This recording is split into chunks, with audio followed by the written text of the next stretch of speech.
And we are back. We are without Michael tonight, but we will safely keep his crazy ass warlock as safe as we can. In case anything happens, I will get to play the illustrious warlock that is Michael, or Mordain, because every warlock sea elf is called Mordain. I've looked it up. It's an actual statistic. You are required to call your sea elf warlock Mordain, I believe, is what I saw. So, just saying. Just putting that out there. All right.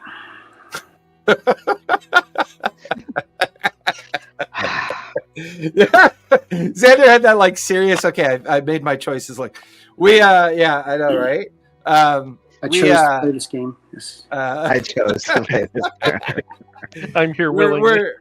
We got started a little late tonight because we were kind of reviewing our characters really quick and making sure everyone's still happy with them. Because we're all super powerful level 3. Yeah, all super powerful level 3 characters. Which, considering how well you were rolling and some of the fights you were in, there's a little bit of truth to that. Unless, of course, you're now the super squishy warlock, which the super squishy warlock seems to go down a lot, as it would seem. So's the super squishy monk.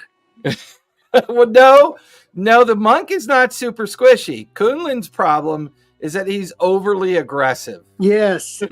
Alex still thinks he's level 20. He thinks he's previous campaign. That's the problem. You have to rest and heal. 2 trolls, I rush in at 2nd level. No. Hey, we won. I mean, when you get to level 12, then you're going to be invincible. But up until then, in my defense, I didn't know there were trolls. We're all pretty squishy at this point, to tell you the truth. I didn't know they were trolls. So, where we last left off, after making landfall on the island of knowledge, the team camped out on the beach and explored the drowned tunnel, finding the serpent altar, a slain giant snake, and a mummified Yuan-Ti priest enshrined within before returning to camp. At first light, the team pushed on into the jungle. However, they came across a troop of apes, but Bungo managed to calm the situation down, patched the wounded, and Zephora got everyone back on track towards the eastern mountains. When they reached the river spanning by an old stone bridge where trolls burst from the water and from a burrow to ambush the team, after the fight, they checked the lair underneath the bridge, grabbed what they could, and then used the area to rest and regroup before pressing on.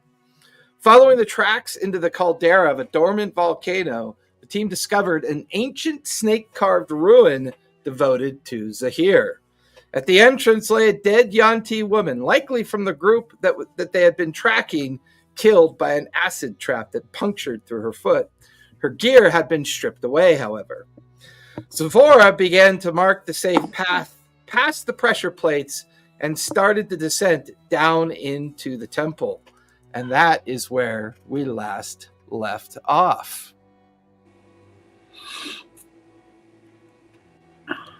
Don't forget the fecal camouflage. The fecal camouflage. It's so gross. It worked well, though. Appropriate, but it was inspired. It was very inspired. And you will need many tetanus shots for sure. He's just got a massive case of pink eye. What did I do? I can't see. It's got all the yellow. It's got all the yellow crust. Yeah. Oh, I need to make a con save for gross. That's gross. Birds are flying down, picking the corn and peanuts out of it. This is too gross for me. We put him off his meal. Yeah, we did. All right. You guys are now on the beginning journey heading down the stairs of the main entrance. Zephora has already noted where all the pressure plates are, so she is able to guide you down the 60-foot stairwell that leads in to this secondary entry chamber. Once inside of here, the interior of the chamber is heavily engraved with all manner of hieroglyphics, as well as imagery related to what is clearly either Yuan-Ti culture that is on display here, but also intermingled with Naga culture.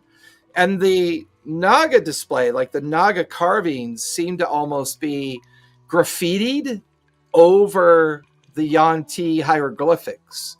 So you get the feeling that if there are Nagas here, they came here after the fact. But you definitely see signs, Zephora, on the ground of people progressing further into the tomb.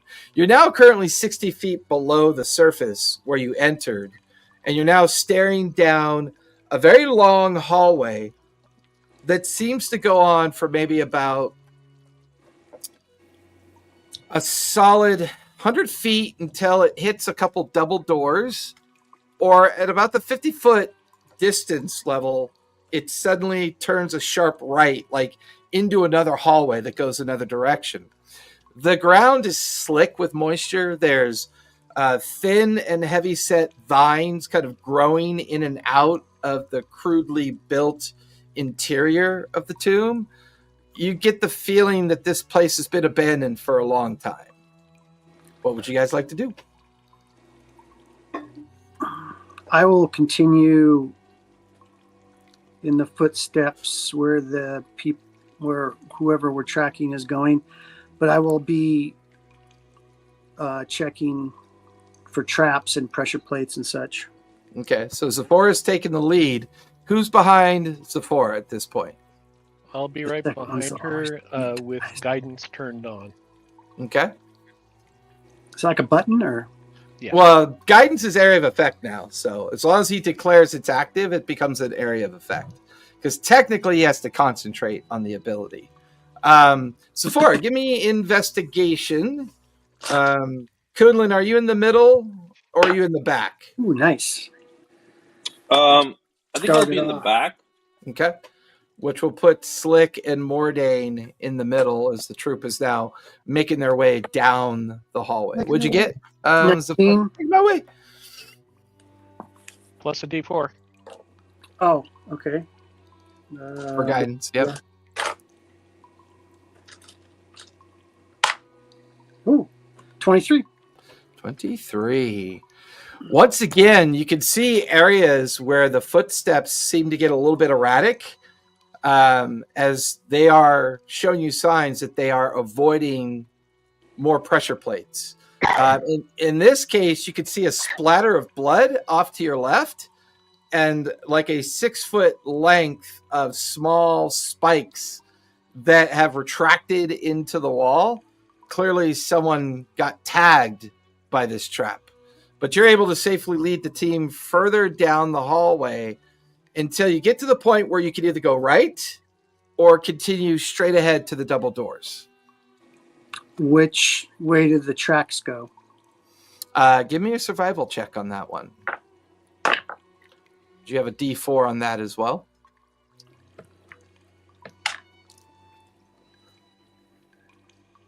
Sorry, I was going to use my D&D Beyond character sheet here. Blah, blah, blah. Oh my God, that almost sounded like an advertisement. 6. I just used my easy-to-use D&D Beyond character sheet. Provided by D&D Beyond. D&D Beyond for all your dungeon needs. Anyway, so... Okay, all right. Hasbro. Don't use Brought to you by your Hasbro overlords. Yes. I'm being pressured to say this. Let's see. Survival is 5, so that's going to be a 15. Oh wait, no, 16. Sorry, 16 because that's D4. Slick and Kunlun, what are your passive perceptions? 11. Okay. 16. 16. At the point where you're standing before, you could either go right or straight ahead. You start examining the ground. It would appear that 2 sets of tracks go straight ahead towards the double doors, and then 3 sets of tracks go to the right.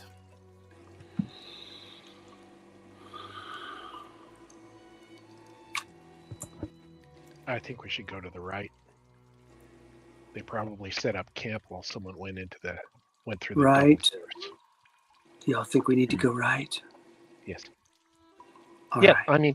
I mean, the smart thing is the 3 people probably went to the right to set up camp, and the other 2 went ahead as a scouting team.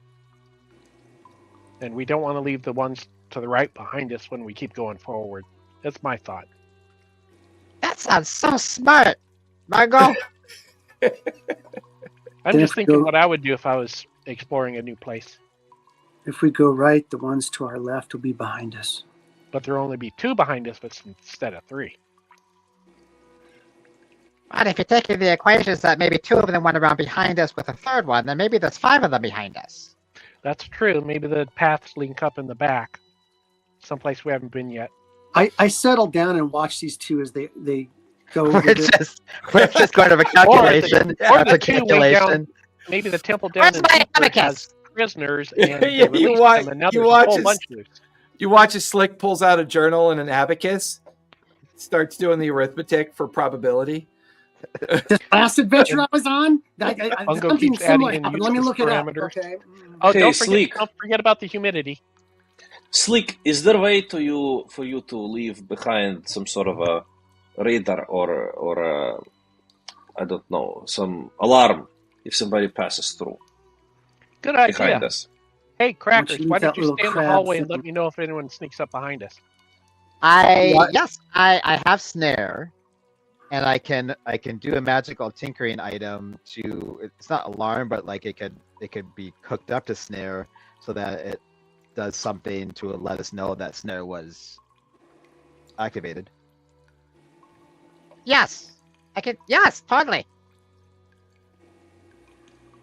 And I'll have Crackers hang out in the. Oh, and after all of my hallway. calculations, it looks like right is the best way. Right is the best way. So I'll like cast snare. Oh, I don't have my dice with me. Cast snare. Can Where do I my want to put it? familiar change its shape at will? You have the original hallway behind you that you came through. There's the closed double doors 40 feet up ahead. And then there's the empty hallway that Sephora is standing next to, like looking down the right. Sephora in her mind can't help but attribute humans to my mice. Like the only reason they took over the world is because they procreate faster than the Yanti, but they just run around.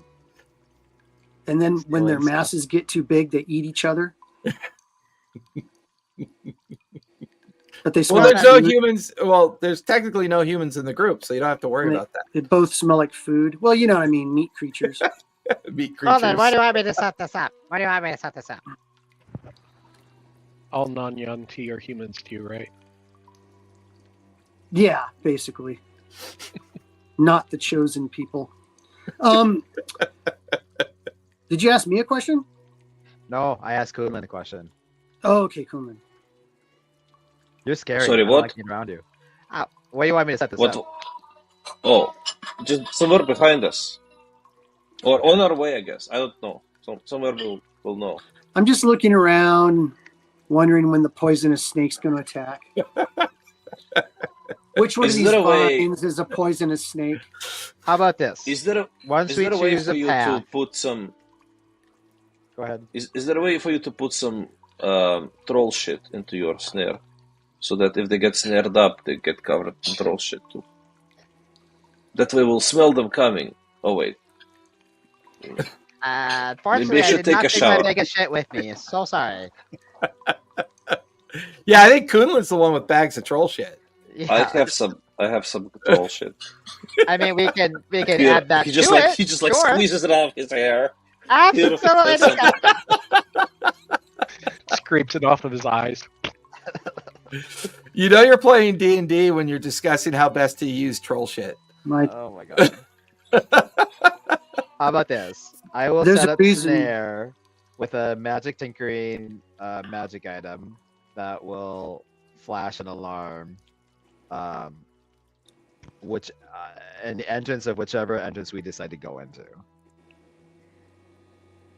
So you guys That's deciding to go to the right then, down the right hallway? So if you go down the right hallway, then immediately behind you, Slick, you begin to set up the snare to catch Yeah. anyone that might decide to follow you guys. Okay, that's a casting roll. It is. It's a level 1 spell, right? It is. Thank So goodness. 11 or shit. higher. Kunlun goes like around the band, like outside of visibility. Plus our spell attack, right? Oh, fuck. Yeah, it's your spell Aren't attack you modifier. still noisy That's a and 10. shit too? That's a That's 10. a 10? I love it. So as you guys follow Zephora down the right side, Mordain, Kunlun, and Mungo kind of move ahead to get behind Zephora. Slick stops to cast snare and set up the trap behind him, which immediately fails. Slick, roll a D100 if you would, please. Mungo's like, oh. I turn into cheese, I swear to God. Zephora's thinking now she understands why her masters didn't tell her more about how the people are. Because she probably wouldn't have gone on the mission. Zephora's getting more and more diva. Like, Zephora's getting so much more diva now. Kinda are. She's channeling Ivar Grumpy. Yeah, this is true. I got a 19. A 19.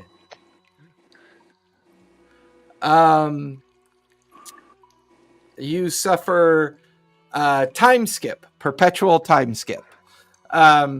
Perpetual? Yes. So every 3 seconds, you see him repeating what he keeps doing. It will not go away until your next initiative roll. And no matter what you roll on your next initiative roll, you will be going last during the next encounter. Fantastic. As you are now this little 3-second loop where it just glitches. He's just like a glitch. Like he walks to the snare, he starts setting it up, and then you just see him glitch back, and he walks up to the snare, starts setting it up, and then he glitches back, watches back to the snare, starts setting it up. I will. We only need one. I'll still do the tinkering thing though. Okay. That does not require a casting roll. Does anybody got any, like, I don't know, just a trinket? I mean, I got plenty, but I really hate to get rid of my stuff. I'm a hoarder. Sorry, can you say that again? A trinket. A pen. Sorry, can you say that? No, I'm just kidding. He keeps saying it again every 3 seconds. Does anybody have any trinkets? I have some, but I don't want to, like, what did they say? I don't like to get rid of stuff because I'm a hoarder. What? I thought, what? Okay. Do we have the, like, cacophonous choir going on at the same time? A little bit, yeah. It's like it's this reverb. It's like a reverb every 3 seconds. Oh, my thing is still going. That thing is still going too. I just hide. The dissonant whisper thing or whatever. Oh Lord. Yeah, like we're listening to some avant-garde Yoko music. So you, I'll say that Mordain comes up to you and hands you a fish hook with some that's through a finger, and there's like some dried blood, and it's a desiccated finger, and he goes, "Here you go, Slick. You can have this." Perfect. Thank you. Dirty 20. I've just hidden myself. You're up at so actually Zephora, while they're trying to resolve the issue that you do the Homer back Simpson into the thing. shadows. Yeah. Into the shadows. So what's your tinkering? What's your tinkering snare do? So my tinkering 20d6 damage. I can make light go off. I can make a recorded message go off. I can do static effects with 25 words of text or audio. So I was thinking of like a mix of like it blinking and me just going, "They're here! They're here! They're here! They're here!" Perfect. I love it. Is there a DC associated with it if anyone tries to move past it or interact with it? I'm assuming it's your spell DC. Oh. It Hello. doesn't say... You just set off Slick's trap. You have it's kind of like it's like 5, 4, 3, 2, 1. Hello, you've just set up Slick's track. 5, 4. Because I have to repeat myself. Yeah. No, it's just one of those like it's just like so like it's just like I could create a light, I can create a message, I can create Gotcha. So anyone that goes like by it, that light's gonna burst and go off and We warn might not- you specifically. yeah, we won't see the light I'm sure from once we go in but the sound might reverberate. I would think through the Okay, through the tunnels. fair enough. Zephora, since you're up ahead while he's setting the trap with both Mhm. Bungo and Kunlin. Yes, Bungo. Question: Can my Fey familiar change shape at will? As long as it's within the confines of his creature size, so like a small turtle, a small frog, a small spider, I'm pretty happy with that. I mean, it kind of ask him matches to- your theme. Crackers, turn into a bat and hang out on the ceiling. Turns into a bat, grabs onto some of the vines that have crawled up into the ceiling. He's now hanging up so that his 180 pivot of his head can look back up towards where you guys came from and towards the double doors. And he's also at the junction, so you can see as you guys head down the right side hall. Zephora, you're hiding in the shadows. You begin to look right and left. You get to the end of the right side hall that you've gone down. Give me a perception check as you realize there's now a new hallway that goes right and a new hallway that goes left. 22. 22. At this junction, you can see straight ahead of you 2 columns that are up against the hallway wall. Some like large spider-like creature that's maybe about the size of a large turtle that is like sitting on top of a almost like a web sack. The spider looks desiccated and dead. Looks like it's been dead for a while. You can see that the hallway goes far right and the hallway goes far left. You're like at a T intersection. Looking down to the right, it only goes about 30 feet until there's an open doorway or like an open archway of lots of vines. And it also feels like there's a lot more overgrowth down that way as well. To your left, the hallway goes maybe another 70, 80 feet until it finishes at like a kind of dogleg left of a turn, but it seems to pass through what looks to be 4 statues that make up a little junction down there. As you look at the ground with that same perception roll, you can see that the 3 sets of footprints had gone to the right and into the room that seems to be heavily cluttered with vines. It does not appear they've come out. It only shows their footprints going into it. Okay. At which point everyone now catches up to you and you're kind of whispering back towards them the different options of the directions to go. I'm going to continue to follow the footprints. Okay. Are you guys trying to are you trying to be stealthy at all at this point? Yeah, I am. Okay. So anyone looking to be hiding shadows. stealthy, yeah, everyone give me we'll do a group stealth check. So everyone give me a stealth check. I will roll for Mordain. Oh, good. Michael did level up before. And come on. Jesus. One time I need to roll good. 19. 19 for Kunlin.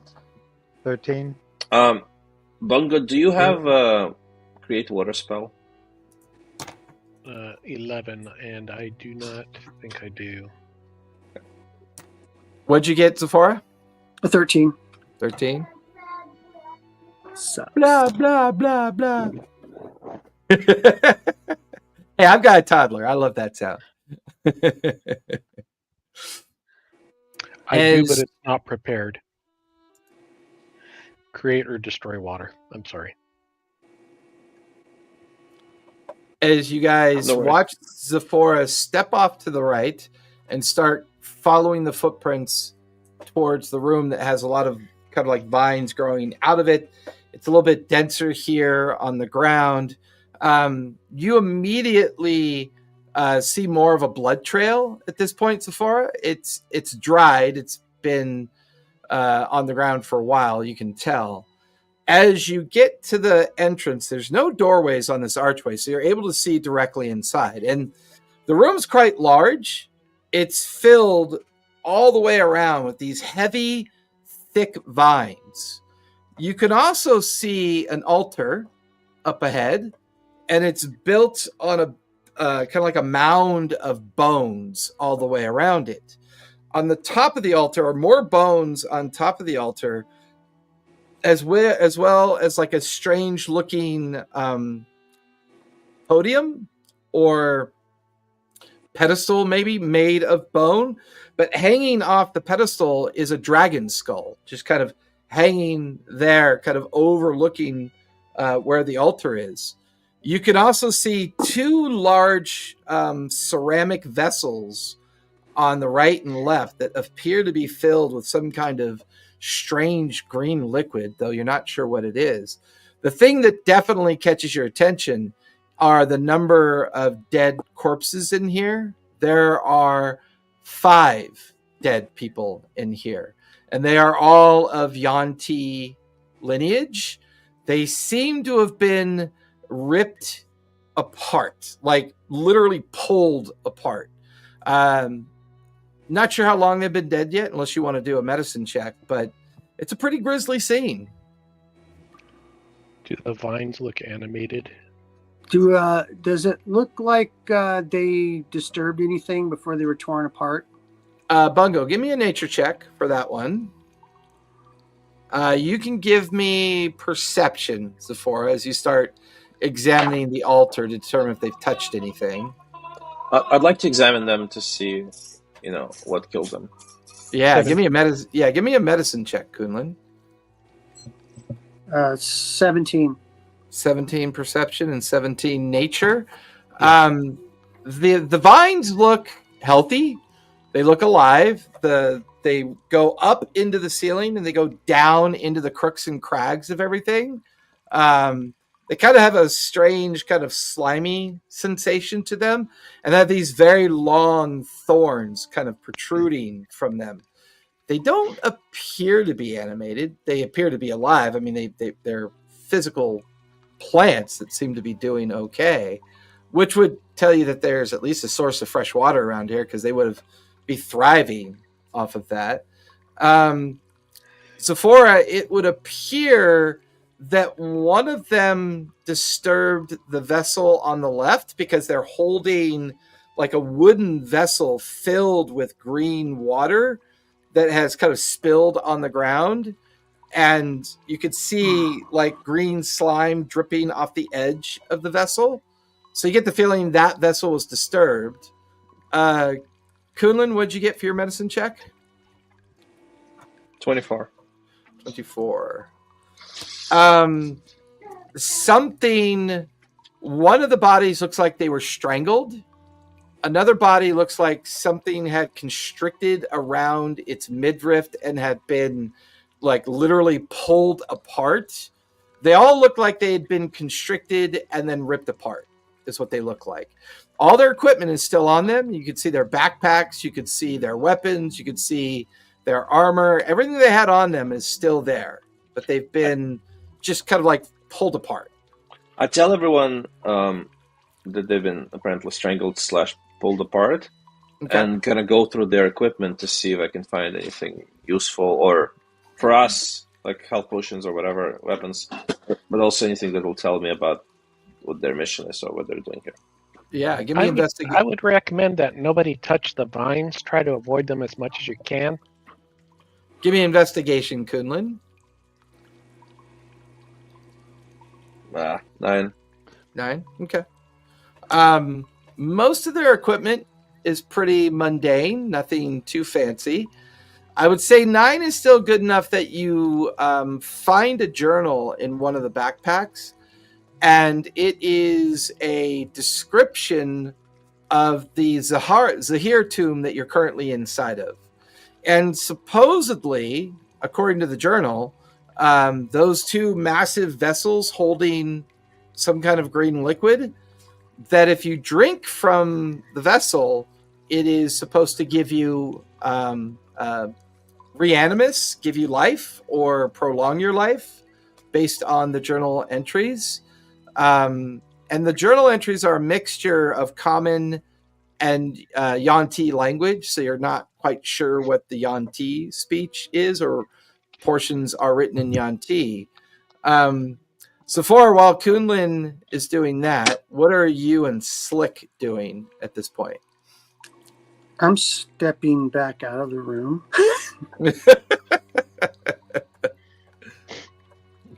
Let these bozos go first and catch all the traps. Do you want to be strangled and pulled apart? It's not my best Wednesday. Not my best Wednesday. I give Sephora the journal. Okay. To see if she can read the Yuan-Ti parts. Sephora, give me investigation as you examine the parts of the journal that Kunlin couldn't translate. Why would I be able to speak or read Yuan-Ti? Oh, we keep forgetting, just because you're like them, you should know them all. So, like, you should be able to just decipher. How do you know I'm Yuan-Ti? You're very snake-like, and you're very scary. Yeah, we actually don't know she is. That's technically true, because she looks more human than she does Yuan-Ti. That's true. Oh. Except for biting people with fangs that pop out of your face. Yeah, except for the Yes, occasional fangs. protrusion of I mean, fangs. come on. Spell. I've got eyes. I see those fangs come out. I see that semi-scaly skin on your. It looks like you've got some rosetta or some sort of bad skin condition going on right now. I have a lotion She's for a that, by the way. saber-toothed human. I have a lotion for that. Like a simple spell. I'm sure some of you already even know it. Slick, take a D6 inspiration for. I have a lotion for that. That's pretty cool. I will scan it and read what it says on the Yuan-Ti It board. is, it's instructions. Well, give me an investigation All check. right. I want to see how much you're going to learn from what Ooh. you read. Nat 20. Nice. Plus, No, just Plus investigation? yep. Plus 0. I'm not that kind of rogue. I'm not that. That's right. The parts that are written in Yuan-Ti are excerpts from the journal. Evidently, you're supposed to take a portion of the water from the left vessel, pour it into the center vessel that's up on the altar. Mm-hmm. That will then allow the water to come through the dragon's skull, where you receive some kind of elixir or some kind of filter that allows you to restore somebody's life. So, do we see any of those like green, whatever, liquids? Well, yeah, there's two vessels. There's a vessel to the right and one to the left. The one on the left would show signs that one of them disturbed it and was attempting to do something with the liquid. The altar in front of you has a vessel on top of the altar, and it also has a dragon skull hanging off the vessel. And the altar is built with a mixture of stone and old bones that are kind of built all around it as well. Slick just runs up to the one with the skull, jumps and lands on to grab the big skull. Mine! And his whole body is just hugging this big skull of a dragon. So- I can use this! I can use this! As he's swinging on like a pendulum from it. Yeah, like you grab onto the jawbone of the dragon, and you can feel that it's like attached to that center vessel. So you're easily able to kind of like hang on to it. The moment you guys watch as Slick grabs onto that jawbone, you watch as all the vines around you begin to come alive and just like slither up. One massive group of vines drops from the rear wall, blocking the main exit and entrance, while other vines begin to kind of like massively group together and then jet out from the walls and the ceiling. I need everyone to roll for initiative, please. Wait a minute. 3-second glitch. I gotta repeat that. He runs up real quick like that, and he jumps into it, and he jumps on it, and he grabs it. Mine! I can use this! What? What? I love it. Oh shit! I think I did the boo-boo. You think Asshole. I heard that. In his fucking See how big build. my ears are. I heard that. Not an asshole. I got a 16. I'm not an asshole. I'm a goblin. I'm a I can't help goblin. myself. I'm a direct descendant of my ancient So, like- grandfather, Maggot. Right. Yeah, right. You Yanti, So, you Yanti, not Yanti thing. so I can't. So no see matter anybody- what, Slick is going to go last. I'm not even gonna roll. Like I'm just not. Yeah, even gonna you roll. go last anyways. But so, yeah. good, do you have speak with plants? Speak with what? Speak with plants. Boom. Bungo's like, Plans? I have it, but I haven't had it memorized. I don't have it prepared. I have it prepared. Yep. That's how it goes. I took speak with animals instead, so I could talk to the gorillas. I didn't think you had to. I thought you could cast all the spells you have anytime you want. No, you still have to prepare them. There's just no spell slots. Oh, jeez. But jeez, Well, that means you can prepare them all. no, you're still limited by. you're limited still- by what you can prepare. yeah. So you're there is still spell slots. no. No. That's not what a spell slot is. We're not all knowing individuals that we can know everything at all times. Why would we roll for intelligence and investigation and shit like that? We would just know everything. Yep. What'd you get for initiative, Zach? I was trying to break the game. Yeah, he's always trying to break the game. I love it. I think he's No, at a 16. Well, that's how Shadow Dark is. If you have a spell, you can cast it. But But that's okay. they still use prepared spells in Shadow Dark. That's where I got the casting rules for our homebrew. Is I took exactly the way they do it in Shadow Dark. Only we're not using their spell list because that's their spell list. But they still have prepared rules in it. What'd you get for your initiative, Zaf? Sephora, what'd you get for your initiative? I got. Ivar. I'm trying to talk. I got a 13. 13. All right. No, wait, Bungo. no. I take that back. I got a I thought you said 16. 16. Sorry, 16. 16. Who's your dex is definitely going to be higher than Bungo's. So the vines are going to go first. So the first thing you notice is that stepping out of the thick back wall of the vine, you see this figure come stepping out. It is all wood, vine, and kind of jungle topiary, kind of like attached to its body as it steps out. And it's like it's dragging its feet across the ground as it comes out. It is going to move. It'll take 2 AP to get into base with Slick. Small thing. It is going to try to grapple Slick. Slick, give me acrobatics or athletics, if you would, please. Oh my gosh. 17. Ooh. 16 plus 5 is a 21. So you feel the vines of its arms grapple around you. And the minute they do, you see these like 3-4 inch long thorns kind of start to protrude from his body and his arms as he pulls you into his body and arms as you take 8 points of piercing damage. I'm still holding on to the skull, yes? I mean, technically you're grappled trying to hold on to the skull. He's going to try to drag. Yeah, he's going to drag you away, though. He's going. It's mine. It's mine. He's going to move you another 10 feet away as he's got you grappled, and he's attempting to take you back towards the vine wall that's at the back of the building, or at the back of the room. All right, that'll finish that one's turn.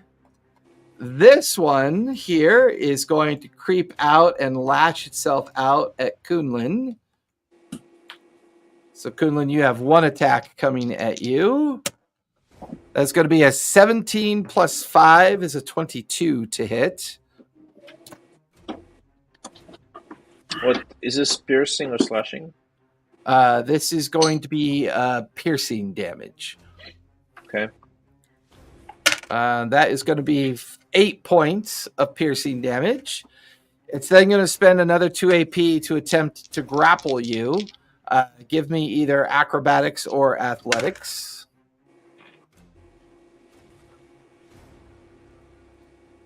19.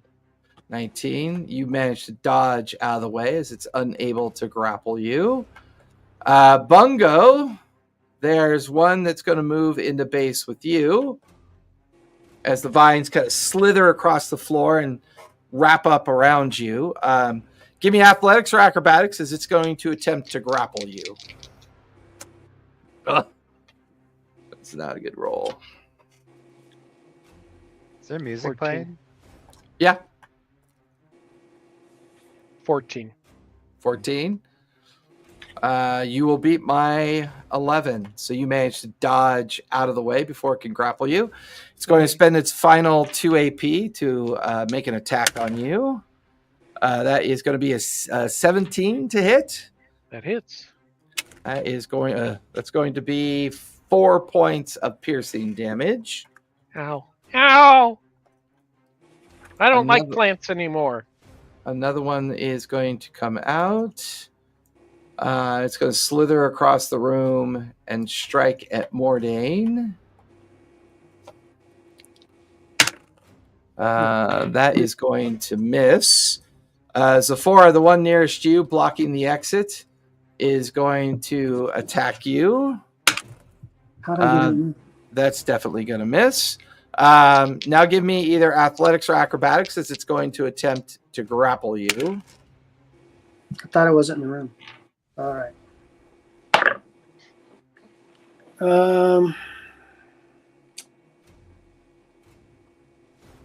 Where's my acrobatics?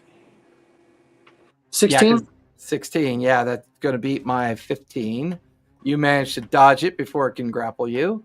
That is going to finish the bad guy's turn. Zephora, you are up, and you are at the edge. The vine is here, and you are on your way backing out of the room. So it kind of swooped in and blocked the space as soon as Slick jumped onto the dragon skull. So Zephora is up with Bungo on deck.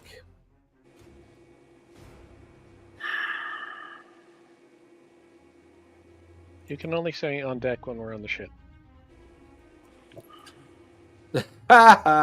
Minus a D6 of inspiration for the dad joke.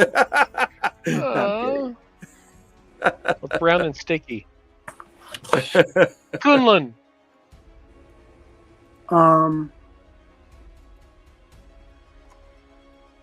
I'll use a movement to move into base with whatever that thing is at the altar. Nice. Is that a meat blob in the center of the room? That is a blood splatter. Except I forgot to... There we go. Okay. I forgot to put it into the ground. I'll make an attack with my dagger. 16. Stop it. Go back to where I want you to be. Yes, 6. That's going to be 22 to hit. 22 will definitely hit with an extra D4 of damage. Okay. Ooh, that's nice. 13 points. Oh, wait a minute. Yeah. Hang on a second. Another.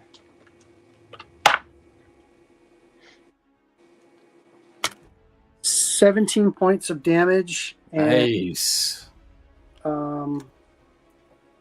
Yeah. And 3 of that's poison damage. Nice. Slick, you watch as Zephora comes racing across the room, drives her blade into the creature that's got you, digs deep into it. The creature kind of recoils from the strike and immediately drops you to the ground as you are no longer grappled. I'll do my second attack. Go for it. Well, not second, but it's one of the 2 attacks I make. Yep. Because you're level 3 now, right? You get 2 attacks. Well, I get an arm strike along with an unarmed strike. That's right. So, that's going to be a 17. 17 will hit. Okay.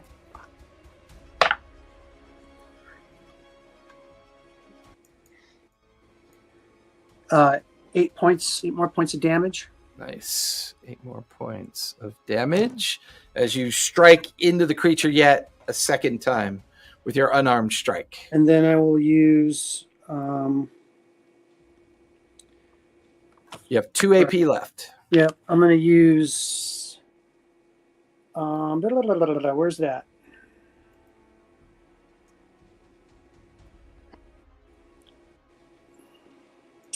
Gosh darn it. It's where I can move out of attack without being hit. Oh, the disengage action. Yeah. I'll use I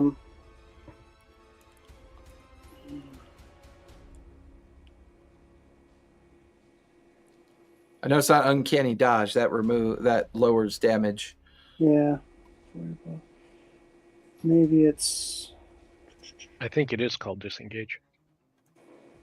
Yeah, I think rogues get to disengage. yeah, I get disengaged without using a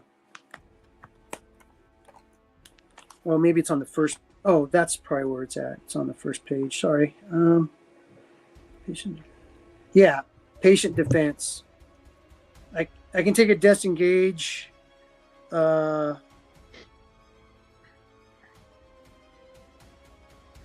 Yeah, it's a bonus action, so I guess it would take an action. Still takes an action, but so where are you heading off to?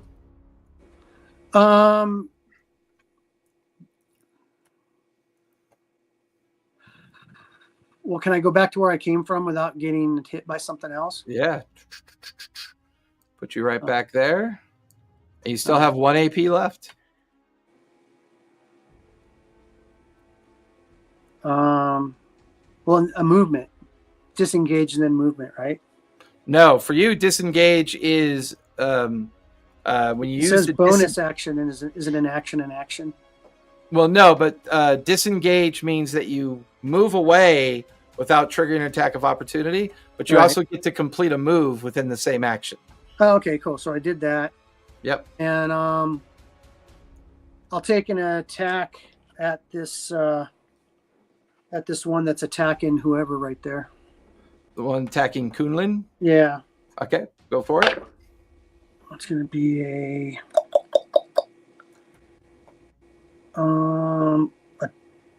12.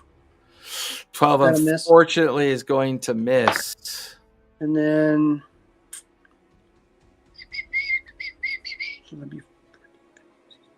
so you're going after the one near Mordain because that's the one that you're close to. Yeah. And then I got a 21. 21 will hit. Roll with an extra D4 of damage. Oh, okay.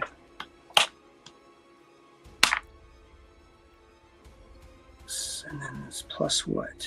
4, so 9,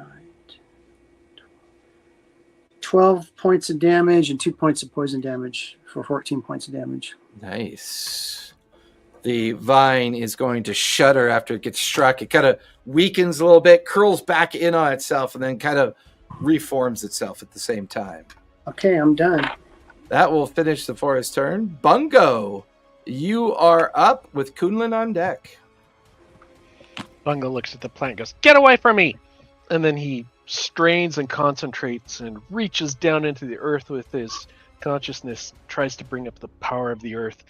And then he looks slightly shocked and something happens. He's rocked a little bit and he's not sure if it's because of his time at sea or because of his proximity with Mordain. Instead of wild shifting into a different shape, the ground starts to bubble and boil at his feet, and the wrath of the sea manifests from under him. And I activate Manifest Wrath of the Sea, which is a new mechanic ability that I don't know how to use. But you described it so well. Thank you. Yeah, there's sea foam. emanating from my base, and it goes out 5 feet in an emanation. Where So I is guess that that's coming all from? directions. I have no idea. Emanation, Is it still there? emanation is 2024 rules. Hey, It's echoing. Bungo, is this something you ate for lunch? Yeah, Everyone, wait, hold on. Let me see who's. I gotta figure out whose mic that is. Test 1 2. Undo yours, Slick. Test La la. 1 2. La. No, La la. undo yours, Zephora. Okay, that's me. Test. Nope, it's Kunlin. Is it me? Test. Always Yep. Kunlun. Yep, it's Kunlin. Getting feedback. Oh, So what does the ability do, Bungo? I will paste it into the Discord? Discord. Did you still hear it or no? No, now it's better.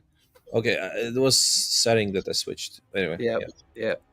As a bonus action, you can expend a use of your wild shape to manifest a 5-foot emanation that takes form of an ocean spray for 10 minutes.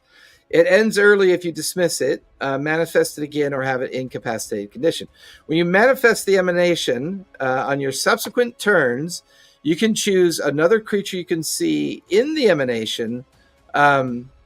You can choose another creature you can see in the emanation. The target must succeed on a Constitution saving throw against your spell save DC or take cold damage. If the creature is large or smaller, be pushed up to 15 feet away from you. To determine the damage, roll a number of D6s equal to your wisdom modifier. What's your wisdom modifier? 3. Nice. That's 3d6. So Yes, it you is. form it during your turn. It says when and as a bonus on subsequent turns. So both. When you manifest the emanation and as an Spiritual action. weapon.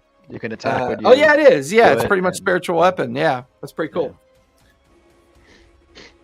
So it affects anybody within 10 feet, I believe. Correct? No, 5 5 foot feet. emanation? Yep. Yeah, so adjacent, I would guess. Yeah. So this guy's definitely in it. So I got to make a con save. That's going to fail. Roll 3d6 cold damage. Yay.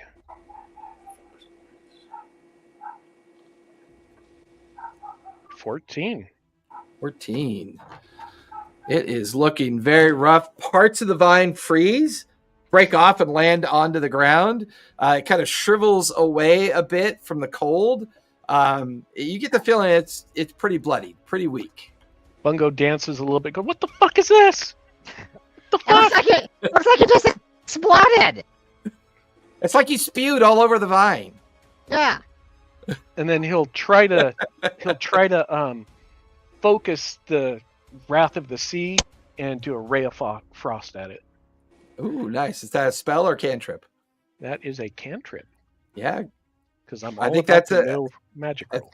I think you have to roll to hit. 19 for a 24. That'll definitely hit with an extra d4 of damage. 4 plus 3, 7. 7 points. It is looking like it's barely hanging on. You have 2 AP left. So if I do a different spell weapon at it, is that disadvantage? If you do any ranged or melee attack, or if you do another melee attack, whether it's a spell melee or physical melee attack, it would be considered a disadvantage. Okay. So I will do Starry Wisp at it now. Okay. That's a disadvantage. Is that an attack roll? That's a Starry Wisp, yeah. Yep. It's a That'll be a range. So disadvantage. Yep. 16 and 23. 16 will hit. Go ahead and roll for damage. And it's radiant for 7. 7. You watch as the frozen vine fractures and falls apart on the ground in like frozen pieces all around you. You've got 1 AP left. And cantrip at Swamp Thing. Swamp Thing. Okay. Ray of Frost again. Go for it. Yeah, 14. 14's just going to miss. Its armor class is a 15. That will finish Bungo's turn. Kunlun. The hell was that, guys? Kunlun, you are up with Slick and Sleek on deck. Kunlun is gonna try to do Fury of Blows after an enhanced unarmed strike on the vine next to it. Okay, go for it. That is 23 to hit. And that will be an extra D4 of damage as well. So it says here I can do also for enhanced unarmed strike. I can do 1d4 plus 1 bludgeoning damage. So I'll do 3d4 plus 1 after that, right? Yep. Okay, so that's 8 plus 3d4, 9 plus 10, so that's 18 points. So the 3d4 is, what's the 3d4? 2d4 is for the extra, and 1d4 was because it's enhanced unarmed strike. Well, you get 1 extra d4 of damage. Oh, sorry. Yeah, not 3. So it'd be 2d4 of damage plus your modifier. So that'd be 9, right? 8 plus 1. So I rolled 3, 2, and 4. So let's just take 5 plus 1, 6. 6. Okay. And that's plus 8. So that's 14. 14. Nice. And then you're going to spend another action.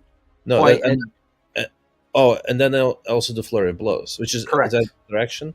Yeah, because you have to spend a focus point.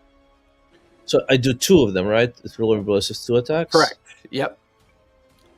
So first attack is 15 to hit.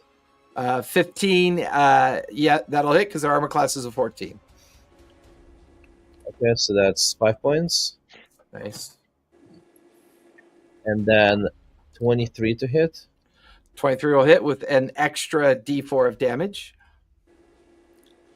So that's 9 plus 1, 10 points. 10 points to hit. Yeah, you got 2 AP left. The vine is looking pretty bloody, pretty beat up. So I am, as a part of my flurry of blows, I get to disengage. So does Gotcha. that mean, Where would you like to move? So that's still the same AP? Well, you disengage and then you spend 1 AP to move. Shouldn't disengage and... Oh, yeah, sorry. Yeah, disengage and then move. So, yeah, where would you like to move to? Okay, so I'm going to try to move towards the big bad guy. I also get like extra movement speed, but I probably won't need it. Yep. So F. And I'm going to attack him with the same attack. All right, go for it. So first I'm going to do Enhanced Unarmed Strike. And that's going to be 19 to hit. 19 will hit. Go ahead and roll damage. So that's 7, and then I'll roll extra d4 plus 1. So that's 3, 10. Okay. And then I will also do Flurry of Blows. Yep. Go ahead and roll. Actually, as a part of my Unarmed Strike, I can grapple, right? Is it specific to a monk ability? Unarmed Strike, you make a melee attack that involves using your body to deal one of the following attacks. Damage. Yes, you can do that. Yeah. I did not know. I guess monks could do anything they want. So, what do I do? Athletics or acrobatics versus my athletics and acrobatics. 17. 19 plus 3, 22. All right, so Creature is very strong. Okay, so I'm gonna do then now 2 Flurry of Blows. Okay. One of them is 17 to hit. That'll hit. That's gonna be 6 damage. Okay. And the other one will be 21 to hit. That'll hit with an extra d4 of damage. And that's gonna be 7 plus 3 plus 1, 11 points. 11 points. You got 1 AP left. So I will also have disengaged as a part of that whole Okay. 3 blows, and which will bring me back to, I guess, my original vine, Okay. and I will just hit it with my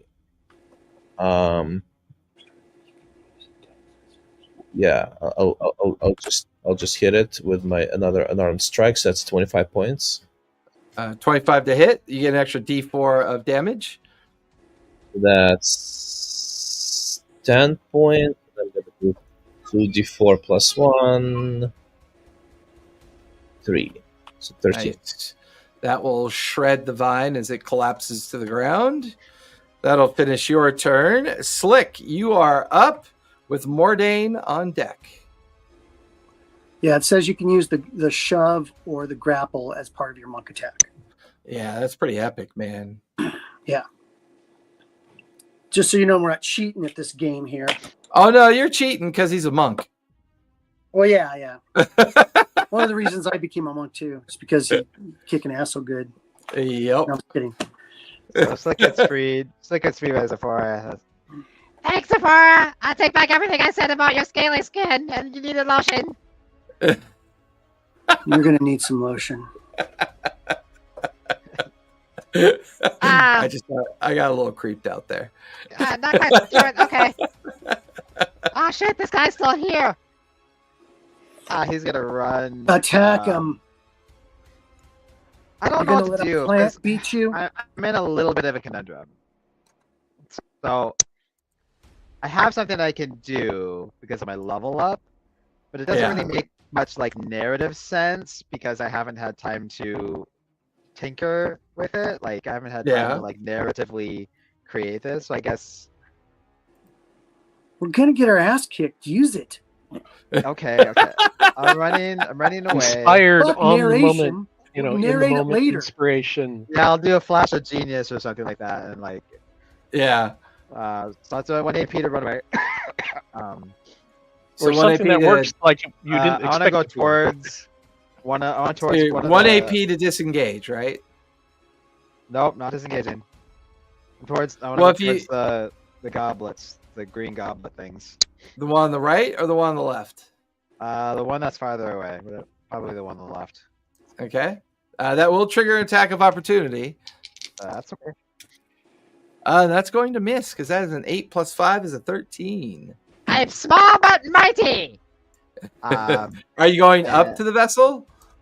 I'm just gonna go like next to it, Okay. and then I quickly grab my backpack out and start tinkering with shit. I grab that. I have a fire opal in there. I start tinkering with the fire opal. Slick, get over here quickly. It's time to armor up. And you see it's total like Gengam style or like Sailor Moon style Yeah. with like so Slick like not disintegrate, he like destructures, what's the word I'm looking for, he comes apart and and like I start floating up and spinning and all these like parts start floating around me and like attaching themselves onto my armor. And he makes this big golem, so now I'm inside a golem armor. And That's awesome. I am Iron Goblin. I am Iron Goblin.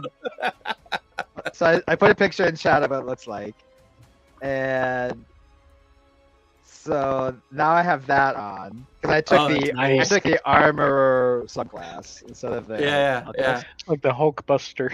Yeah.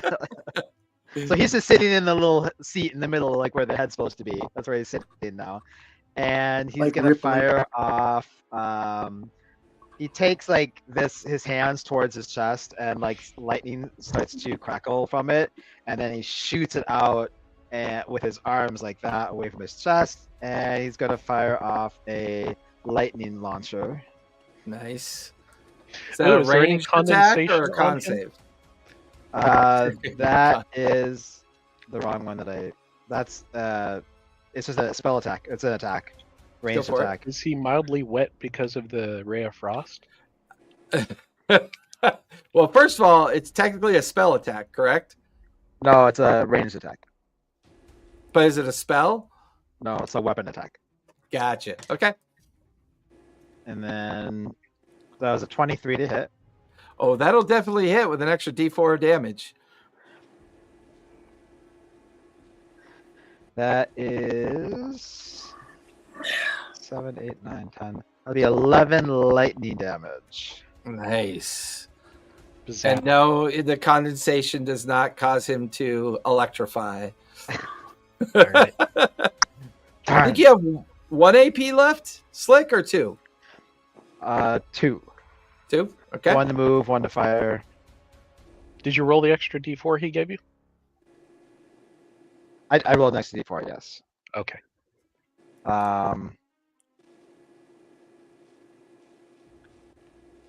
Then he's going to charge him in his armored state. And he's just going to That's 1 AP for you to move into base with him. cast. Move through.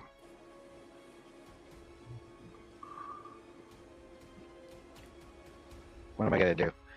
Hit him, I guess. It's gonna do unarmed strike.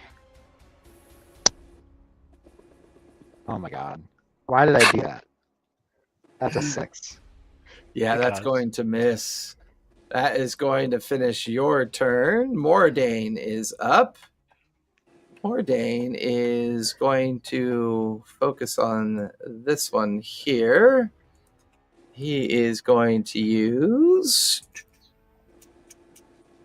you know what? Tried and true. 2 Eldritch Blasts. No, he's going to spend an AP to disengage and move over to here. And then he's going to do 2 Eldritch Blasts on this one. Oops, wrong die. Oh, come on. Tentacle versus tentacle. 19 will hit for 8 points of force damage. Second attack. Uh, 15 will hit for 6 points of force damage. Then he's going to pivot to the one on the other side of Zephora and make 2 more attacks. That will miss. That will miss. He's going to pivot back to the other one and make 2 more attacks. That will miss.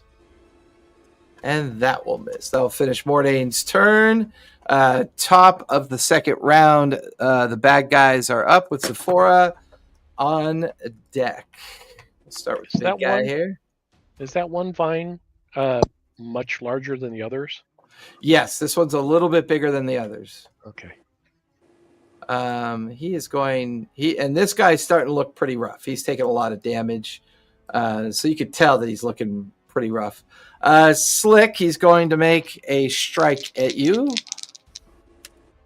That is going to be a 9 plus 5 is 14 to hit. That misses. Okay. He's going to spend 2 AP and make another strike at you. That's going to miss. He's going to use his final AP to cast Vine Growth as vines begin to grow up around you. Oh, dang. I need you to make a dex save, if you would, please. I hate when that happens. That's a dirty 20. Dirty 20. You are not grappled, and you take no damage from the vines. That will finish his turn. Michael, tell your friends to leave me alone. I don't think they're my friends, man. This one's Ow. going to take a swipe at Bungo. That is going to be a 19 to hit. Yep. That is going to be 6 points of piercing damage. Then going to take a swipe at Zephora. That is going to be a 19 to hit. Yeah. That is going to be 7 points of piercing damage. And then it's going to pivot back towards Bungo. That's going to miss. Pivot back towards Sephora. That is an 18 to hit. Mm-hmm. That is going to be 6 points of piercing damage. What was the last damage? 7. 7? Okay. Yep. Don't forget, I think you have uncanny... Oh, no, you multi-class, didn't you? I don't think you have uncanny dodge yet. Not yet. This one is going to... it is going to spend an AP to disengage, and then another AP to move in the base between Kunlun and Mordain. Going to take one attack at you, Mordain. Or, sorry, Kunlun. That is going to be an 18 plus 5 is a 23. Let me check. No, that hits. Okay. That is going to be 7 points of piercing damage. And then it's going to take its final attack on Mordain, which will hit for 6 points of piercing damage. That will finish the bad guy's turn. Sephora, you are up with Bungo on deck. Okay. Turn me around so I can see the... So how far is it from me to the right urn? 5, 10, 15, 20, 25, 30, 35, 40, 45 feet. And then how many feet from the right urn to the left urn? 5, 10, 15, 20, 25, 30 feet. They're exactly like 30 feet apart from each other. Okay. I'm going to use the dash action. Okay. I'm going to dash to the first urn. Put you right there in base with it. Scoop some of that stuff up. Okay. Into a vessel. And then I'm going to move from this vessel to the other vessel. But on the way, I'm going to pour that first one from the left. What is it? They said to pour the left one into the left one first and then the right? Correct. Okay, so I'm sorry. I dashed to the left one first. Gotcha. Okay. Pour it in, then I dash to the right one. Okay. You have 1 AP left. Then I'll dash to the center and pour it in. So you're pouring both in. Uh-huh.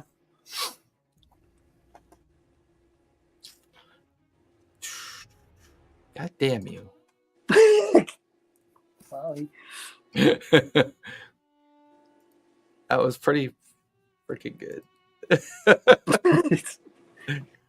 Let me put that back over to where we were. So you guys watch as Sephora just dashes over to the vessel on the left, scoops out some of the liquid, and then starts running to the right. She dumps the liquid into the center vessel on the altar. The dragon mouth opens. She then scoops liquid out of the right vessel, moves back towards the dragon vessel, pours it in, and the moment she pours it in, the blighted creature collapses onto the ground. The vines immediately retract back into the walls, and you guys watch as this kind of green-red translucent liquid begins to kind of drain out of the dragon's mouth. And as it drains out of the dragon's mouth, it hits the ground and kind of forms into a gelatinous sphere of liquid. And then everything now is inactive. The room is still. No sign the vines are reacting anymore.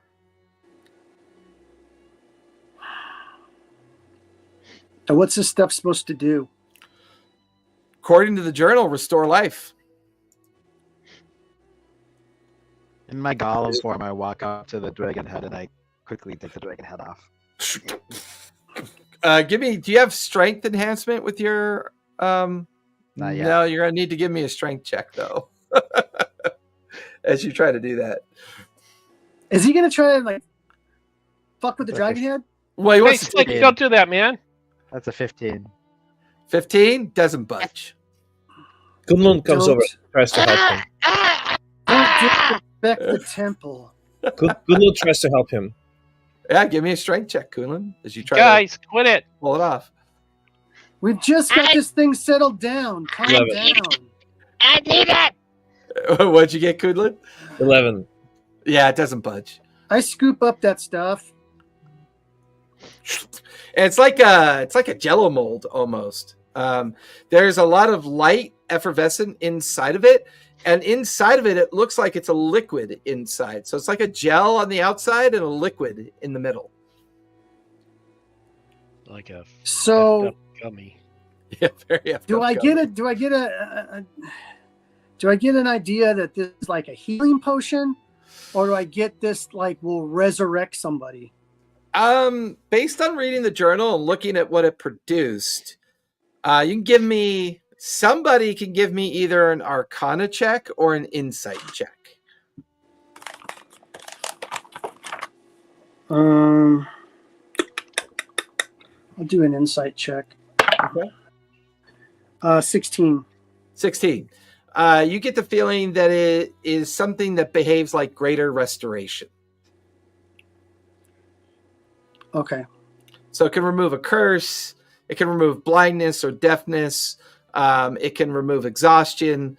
But you get the feeling that whoever did the research on this and whoever did the research on the journal was probably not correct. This is not something meant to restore life.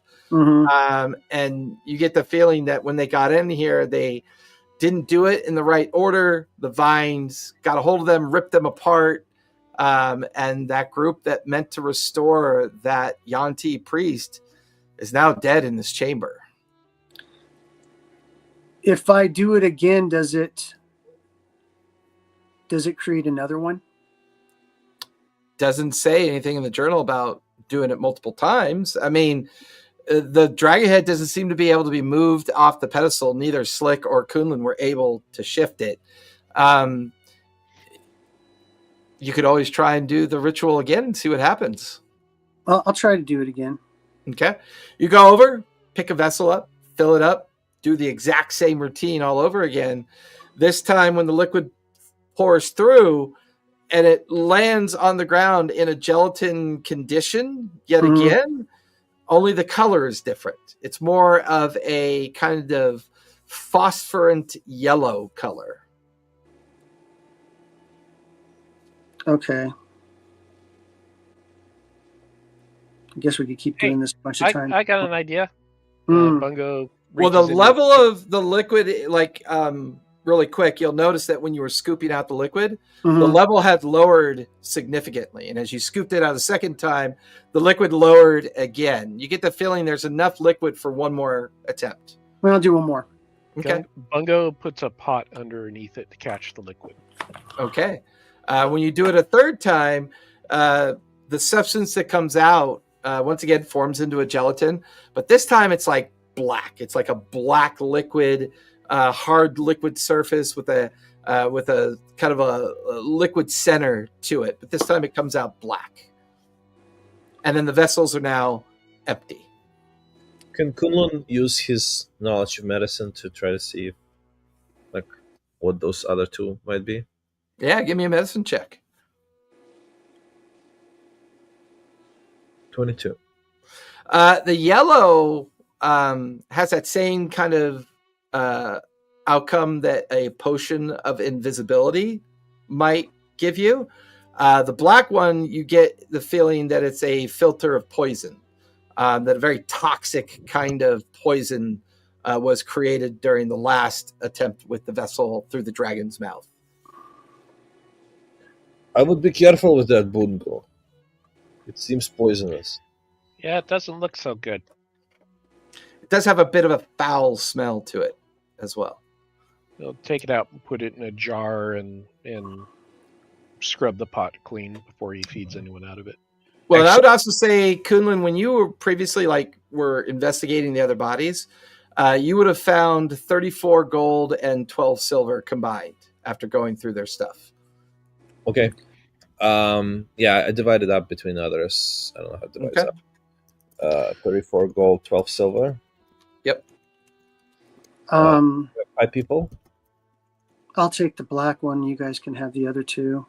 Wait. So before Kunlun gives back the black liquid, he takes some of his bolts from his crossbow and dips it into it. Yeah, You you might notice that when puncture you notice that as soon as Kunlun dips into it, the hardened surface weakens, and then a little bit of the black oil inside kind of seeps up onto the bolts, and then it reseals after he pulls it out. And you notice the liquid inside is a little bit diminished. The globule is a little bit smaller.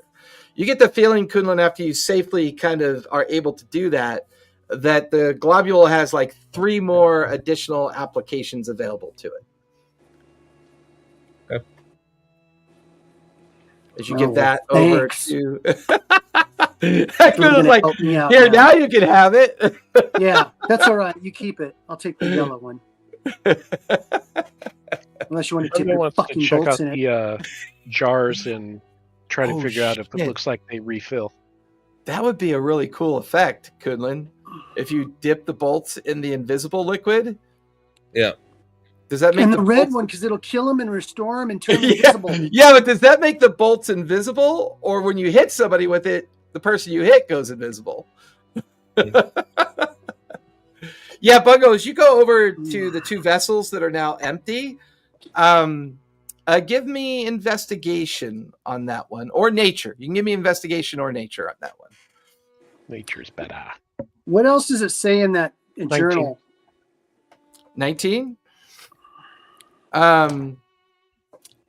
You begin to realize that the bones and remains around the altar are probably the source of the liquid. Somebody prior, like old, maybe a long time ago, you're not entirely sure, did some kind of ceremony in here, drained the remains of these bodies and refilled these vessels with the liquid. Whether it was the Yanti priest who's now dead in that chamber down at the beach, you're not sure. It's possible, maybe, but without knowing the ceremony or without having the available bodies to do it, you get the feeling that the vessels may not be able to be refilled. Zephora, looking at the journal is very specifically, somebody's many like months of research, of work or effort to try to figure out how to find this island, how to find this shrine, this Zahir shrine that you're in. And there's probably the one thing you find at the very back of the journal is a more completed map. The chamber that you're in is called the Sacrifice Chamber. The hallway that leads back towards a dead end with 4 statues is called the Offering Chamber. The map also shows beyond the double doors, where the Offering Chamber is closer. The chambers beyond the double doors are called the Containment Chambers. This feels like somebody's domain where they had places to contain the sacrifices. They would then make offerings at the offering chamber, and they take the sacrifices after the offerings, and then whoever was contained in the other chambers, they'd make an offering, and then they drag the victims into the sacrificial chamber, and then their bodies were used for whatever ceremony to create the liquid within the vessels. While this guy's research is pretty good, he's just unfortunately got it wrong with the expected outcome. He's mistranslated some of that information that he's learned. Which one do I think was doing the ritual when it all went wrong?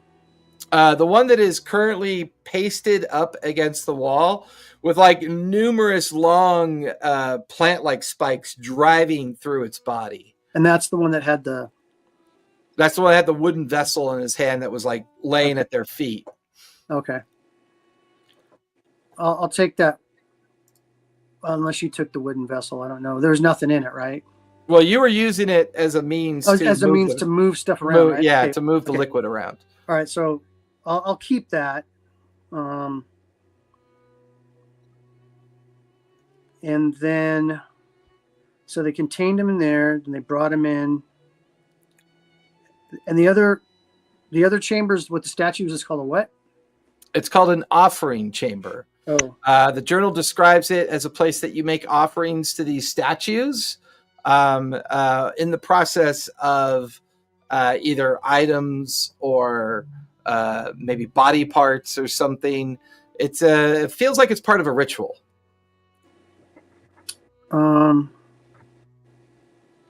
You also find a folded up map in the journal, and I will drop it in Discord for you. Bungo shares his insight about the thing requiring sacrifices and stuff. Okay.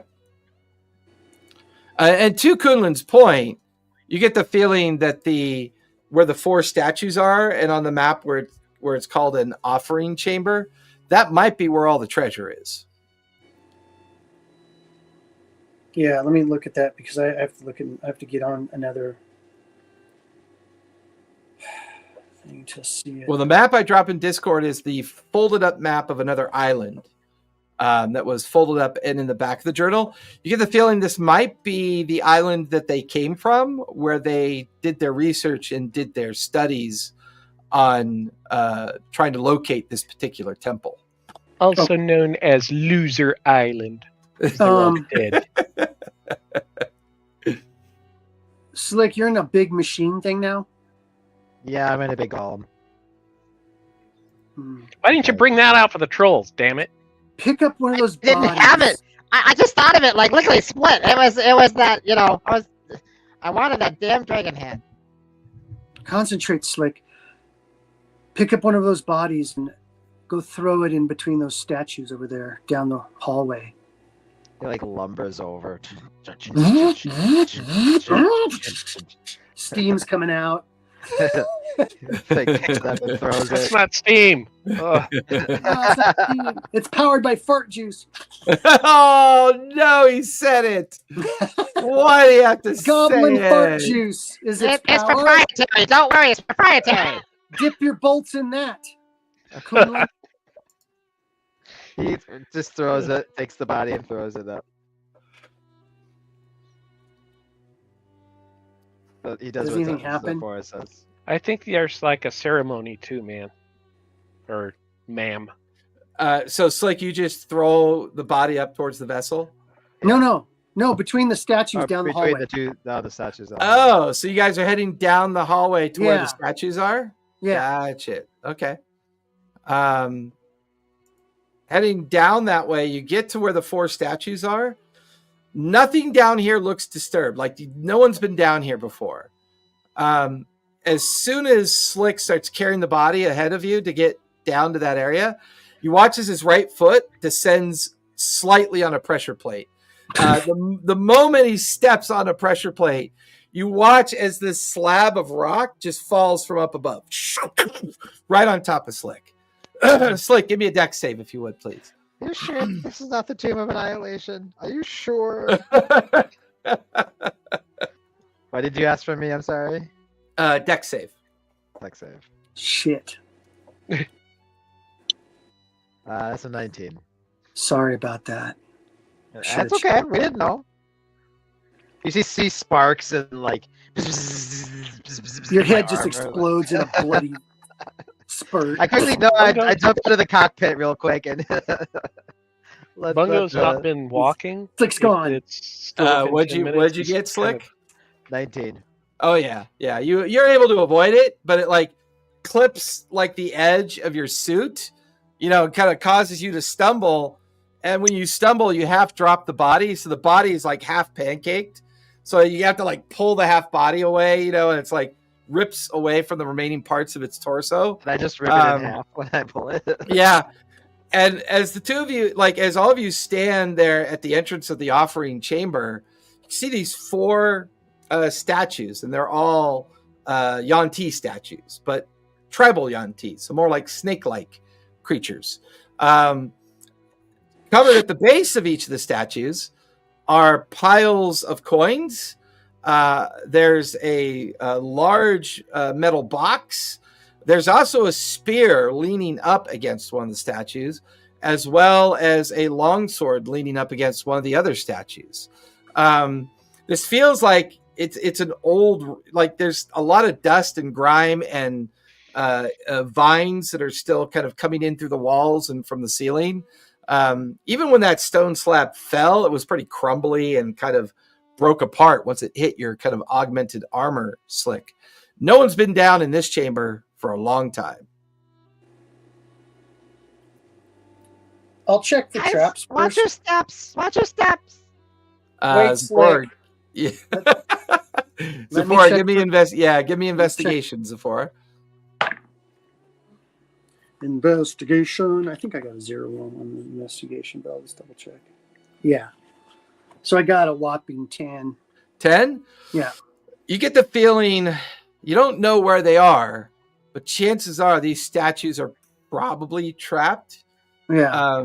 This offering chamber feels like you do a physical ritual to make an offering to the statue. And maybe that's part of the process of deactivating, which tells you that they're probably magically trapped. Does this ring of anything that we did back in the old village, or back in the old temple at all, or would I know that this is like, yeah, you say some stuff, but it's actually really just magical effect? Yeah, you watch as Mordain kind of steps up by you, and I rolled his casting roll. He was successful. He quickly casts Detect Magic, and the Detect Magic bubble just kind of rises up around him. And he points to the fact that each statue is magical, and each statue requires an offering of an element. One is water, one is earth, one is fire, and one is water, earth, fire, Air. air. Thank you. Yeah, air. The other one is air. Okay. Are there? So watches any Mordain druidic- can't help himself. So Mordain slices the palm of his hand, goes up to the water statue, and drains a bunch of his blood onto the statue. You watch as the statue immediately animates, and as it animates, it holds out its hand towards Mordain. Mordain then places a single gold coin in the hand. The gold coin the hand closes around the gold coin.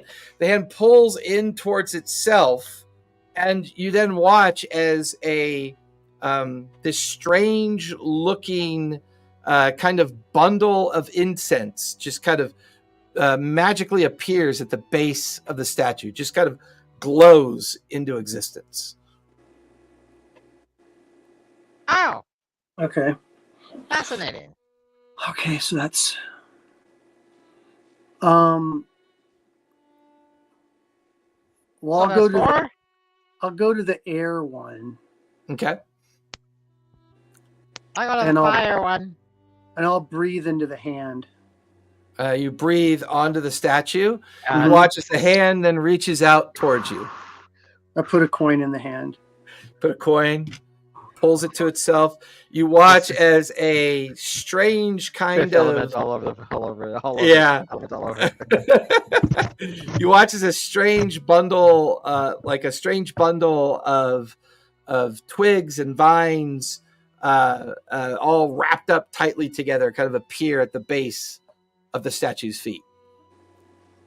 I'll take Okay. my arm. And my flamethrower will come out of my arm, my forearm, and I'll fire.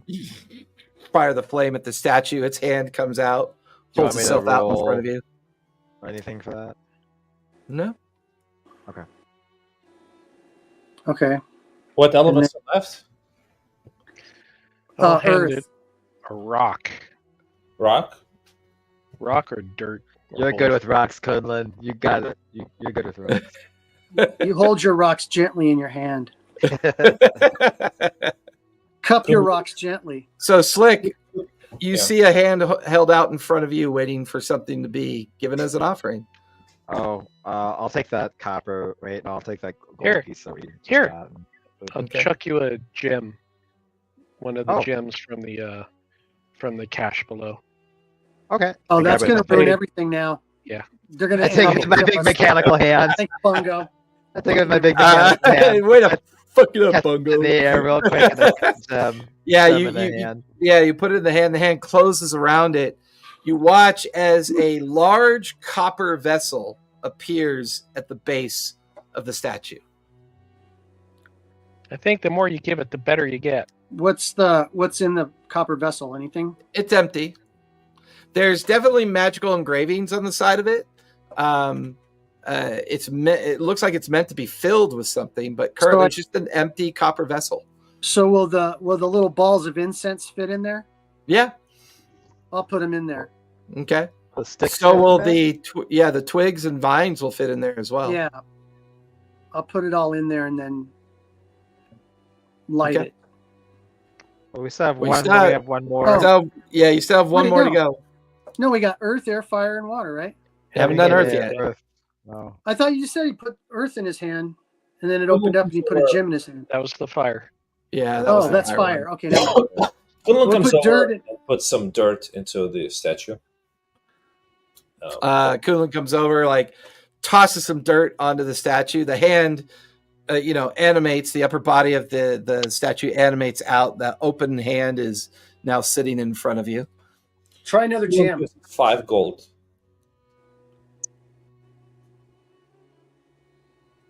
Put 5 gold in the hand? Yep. Okay. Put the 5 gold in the hand. You then watch as a scroll appears at the base of the statue's feet.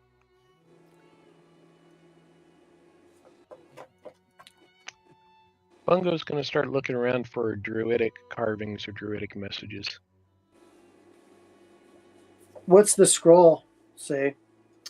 Give me Arcana check as you examine the scroll. Oh, I see that it's Arcana crap, and I will. Let me see what my Arcana. I think it's shit, but let me look. Mordain has plus I'll give 3. it to Mordain. Yeah.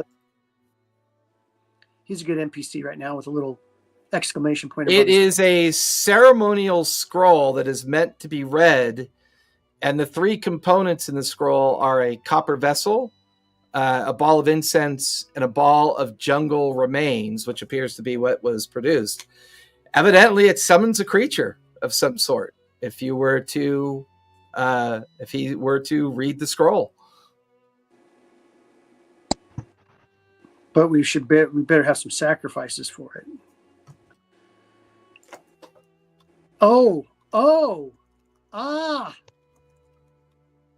I have half a sacrifice. No. I know what it makes.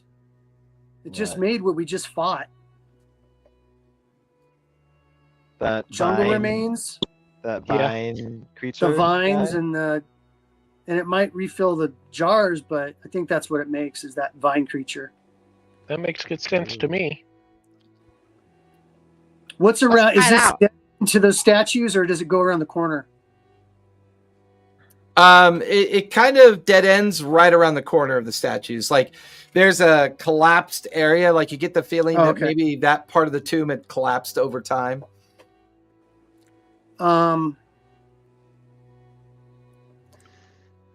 But check out the spear and the sword and stuff. Both the spear and sword are expertly made. In fact, Mordain's detect magic is still up, and he tells you both, or he tells you all that both are magically enchanted. The spear and the sword both have a magical enchantment to them. The What about lock, the the lock on the iron box Mhm. is giving off an enchantment. He thinks that the lock is magically trapped. All of the coins also have a necrotic magical effect on them as well, as Mordain suspects that they are cursed. Okay, we'll leave them. Hey, Bungo. Um, Bungo. do I have a chance to disable this trap, or is it a magical trap I have no chance of disabling?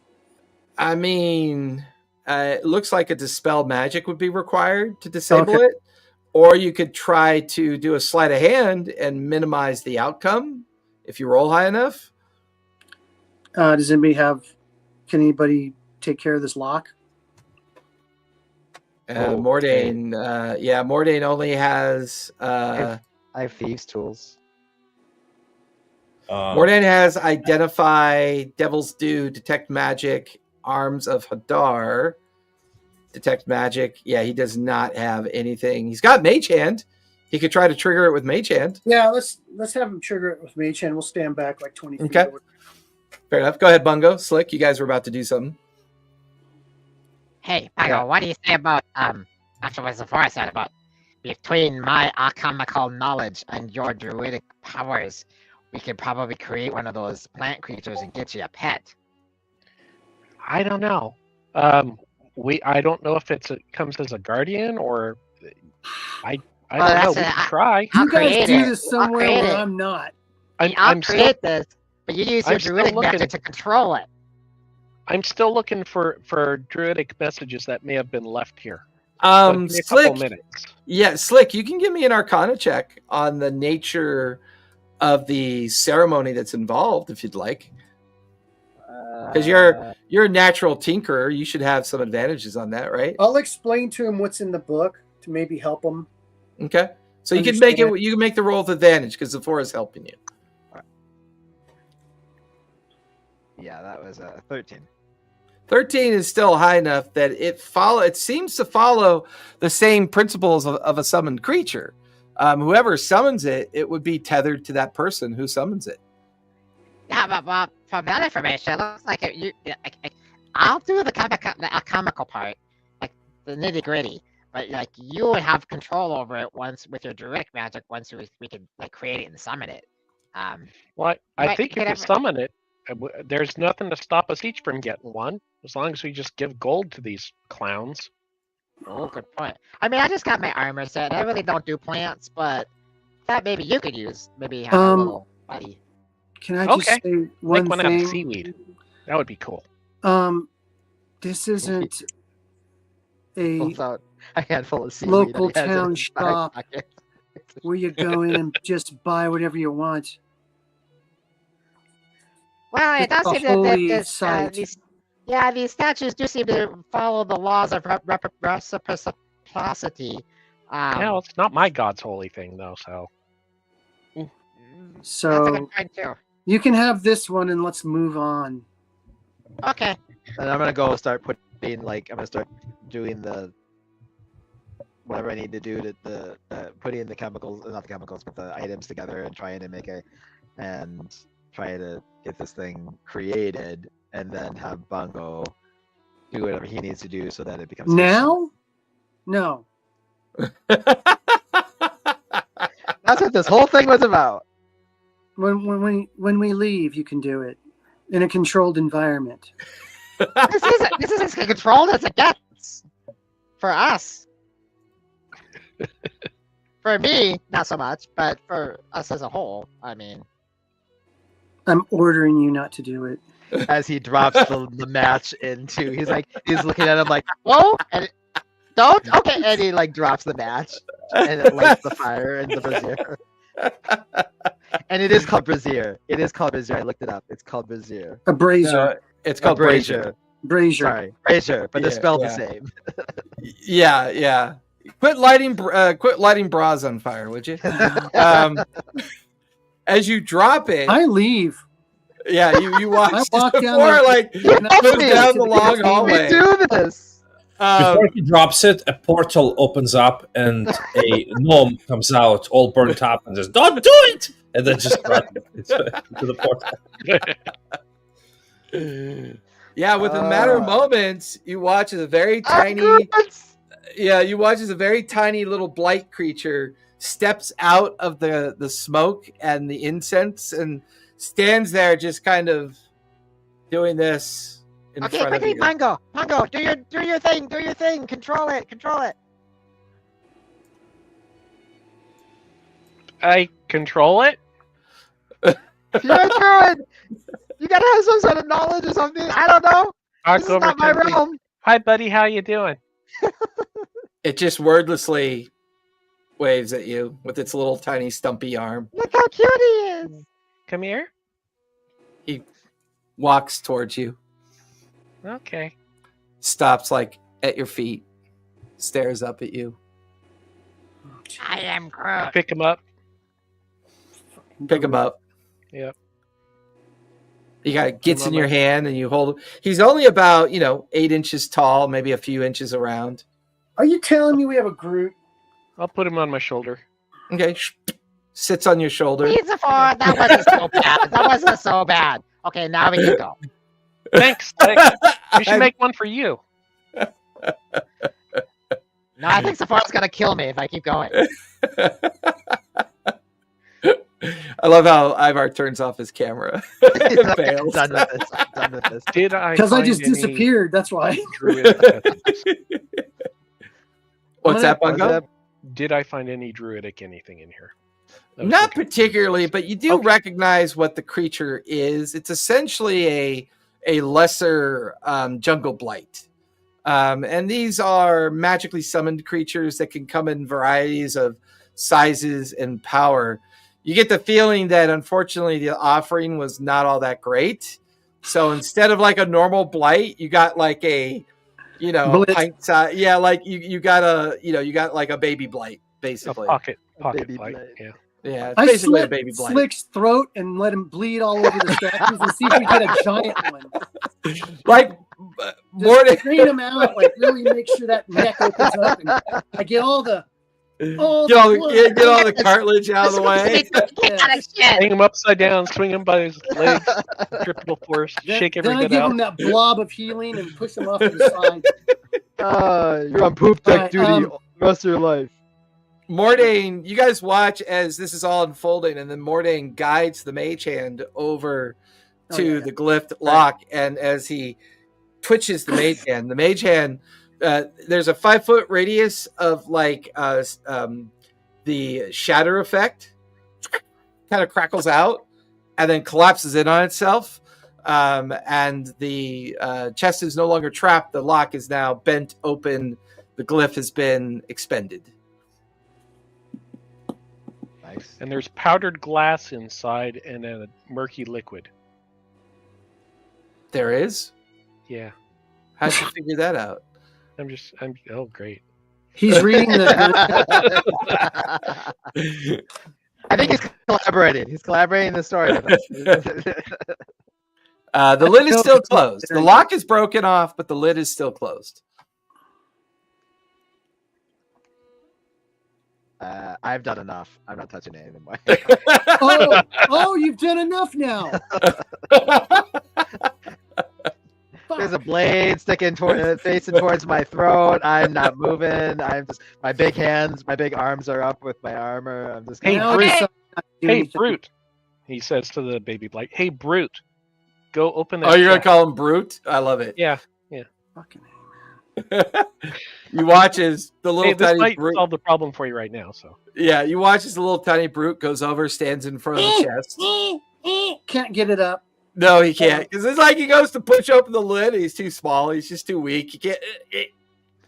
It's a little like one of its little twig arms break off onto the ground. Oh, and I'm then sorry, slowly begins to kind of like grow back. I wonder what I'm happens sorry, if but you he can water come him. back. That's okay.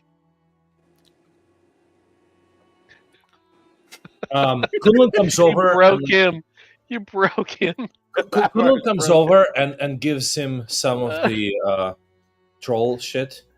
Like, here's some fertilizer. fertilizer. Here's some fertilizer. Now he's a little tiny baby blight that smells like troll shit. So much better. Kunlun opens the trunk.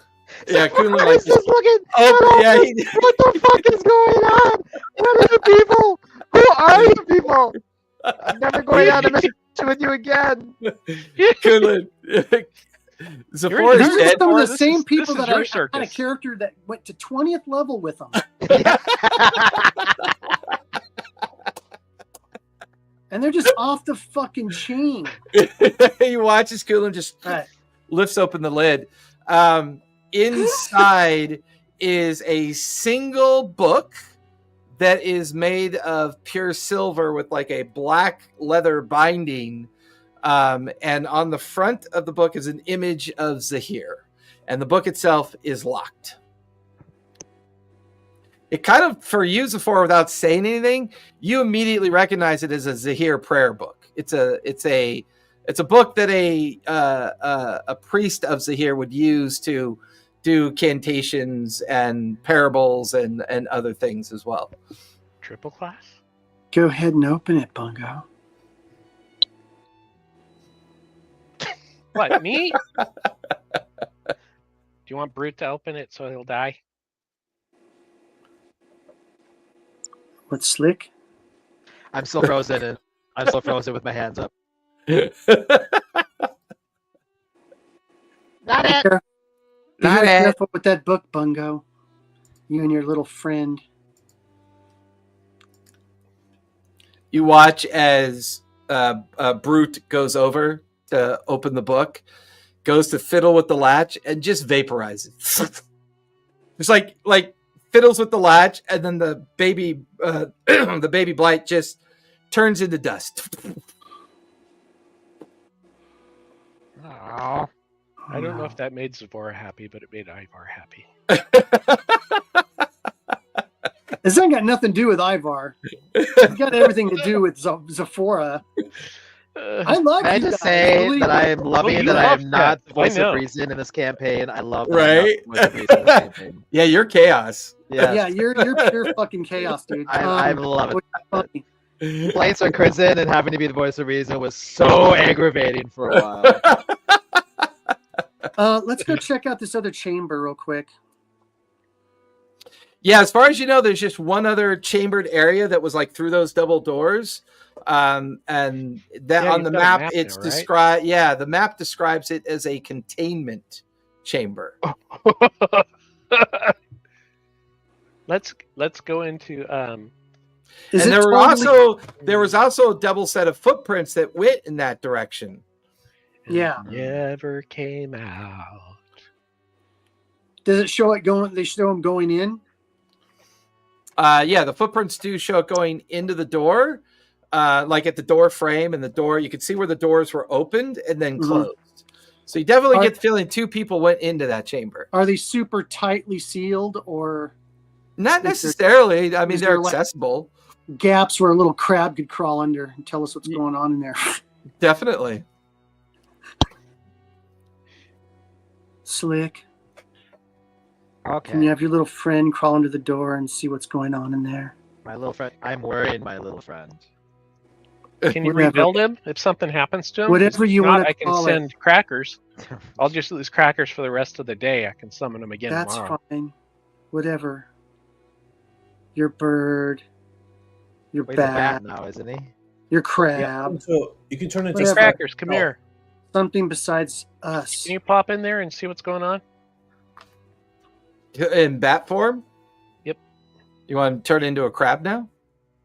No, well, I mean, I think however he he can Ooh, and get. Sleek can have sex with your familiar crab. They can do crab sex and have little baby crab things. Wherever there's No. a gap, whatever. Would, And we can all have Yeah, a like, crab after You that. watch as Crackers drops down, lands on your shoulder, and then drops Wow. down on the ground, and immediately turns into like a very simple, small snake that then slithers underneath the door jamb. They're gone for maybe just a few minutes. Do you just want scream. to? Do you want to war? Yeah. Do you want to? Do you want to warg into Crackers and see what he sees on the other side? No, you can just tell me. Okay. After a few minutes, he comes slithering back from underneath the door and slides up onto your shoulder and kind of uses his, speak with animal fey telepathy to describe a 3-chambered room that has another exit door at the back. And it appears to be filled with lots of bones, like just completely filled with bones. Oh boy, I share that with the crowd. Oh, are the dragon bones in there? It's like necromancy or like another giant snake thing. You think? Crackers More game. describes it as the remains of people have been eaten over a very long time.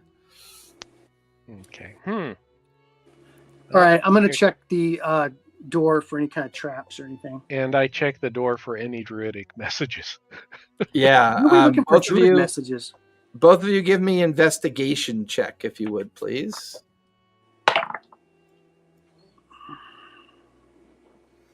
$17. Oh yeah, I never have anything on my investigation. I got a 14. Cole tries to see if like these doors are similar to any previous ones he's seen in like temples and stuff. I hate when I roll. I mean, they're old Not the oak, worst thing. like they're old wooden doors that have heavy like metal strapping on them to kind of keep them together, to keep the planks together. They don't seem to be particularly religious or fancy. They seem rather simple.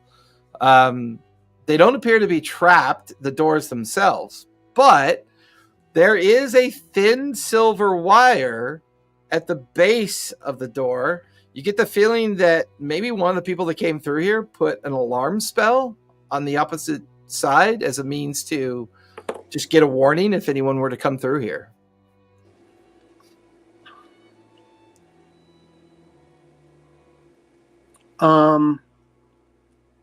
Opening the door doesn't look like it's going to trigger the alarm spell. It would be triggered if you were to walk through it, step into the silver thread. So it could be easily just stepped over. All right, I'll. Kunlun runs at a speed and like tries to kick the door open. Sephora just have to open the door. There's like, a blur. Yeah, there's a blur as Kunlun just flat foots the door, and the whole door just explodes in because it wasn't locked. It was barely closed. Kunlun, give me a dex save to see how much you overdo it. Try to avoid, causing yourself damage. 9. As he flat foots the door and the doors burst inside, the force of his momentum keeps him going into the next chamber. And as he goes into the next chamber, his foot and legs slam into a column, like a stone column in the middle of the chamber. And you just hear it buckle underneath as he takes like 5 points of bludgeoning damage from overshooting the door with his zealous kind of like breaking in the door. And then as he lands on the ground is actually bones and skulls and rib cages. He goes to stand up and he slowly sinks up to about his waist as you realize that the entire chamber is not only filled with all manner of skeletons, but it's also many feet deep in skeletons as well. As you guys all look into the chamber, there is another set of doors that are broken outward, and then there's some sunlight coming in from beyond, and you can see a stairwell that leads up into another staired access or entrance to maybe the rear side of the tomb. And you all see it's strange because after the encounter with the snake in the sunken chamber, you've got an idea about what a large snake looks like. The one that you saw in the sunken chamber was maybe about 20, 25 foot long, coiled up on itself. It was a pretty big snake, pretty sizable snake. The only thing you could see in this chamber other than the bones is a shed of skin, of snake skin. It's about 100 feet long and maybe about 12 feet around.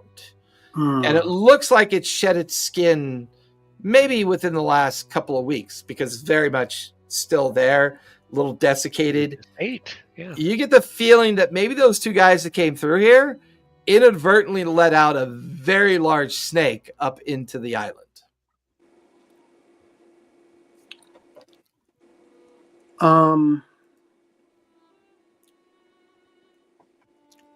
Wait, is that the same snake? So that's the skin of the bones of the snake that we saw, the bones, right? Or is it? No, that one's much smaller than the snake skin you see here. The snake skin you see here would belong to a 100-foot long snake. 2 things. The one in the chamber was 25 feet. Were there any druidic messages? Not that you saw. Then I am going to move into the room and start going towards the floor, digging through skeletons to see if there's loot under all the skeletons. Give me an investigation check. I'm gonna go Ocho. to the other Okay. side of the room. Kunlun As is you going- go ahead, Kunlun. Sorry, he's gonna decorate himself with the bones. He's gonna like use dung or the Paste. plaster and like just attach bones and like pieces of skull to his head. Just cover himself with like pieces of bone. meat or bones. Fascination with dung, dude. Like, Do you know what? I think he should be like a monk of the way of the dung. Does, The he way of the flings dung. poo. He Like- flings poo at people. I am now fully Looks in your camouflaged. eye and you get pink eye. Ah! So, Buggles, you're digging through the bones. Zephora is heading through the chamber and through the other double doors on the other side of the chamber. Once you get on the other side of the chamber, Zephora, you see a kind of like 8-foot wide snake trail, Mhm. kind of heading up the chamber stairs. And as you look up the chamber stairs, you could see a like 20-foot around broken area of stone and jungle that are like that have fallen in to that upper area. Mhm. You could clearly see where the snake has made its way up, and then it looks like it made its way out and broke through the surface to get out into the jungle. This thing is 20 What do feet I around. think? What do you? Okay. Why didn't it do that before? I'm gonna look around to see. It says containment chamber. Was there shackles? Do I see any kind of like magic No, runes or But as give me a perception check as you start looking around. finally something decent? Let me look. I got perception extra stuff.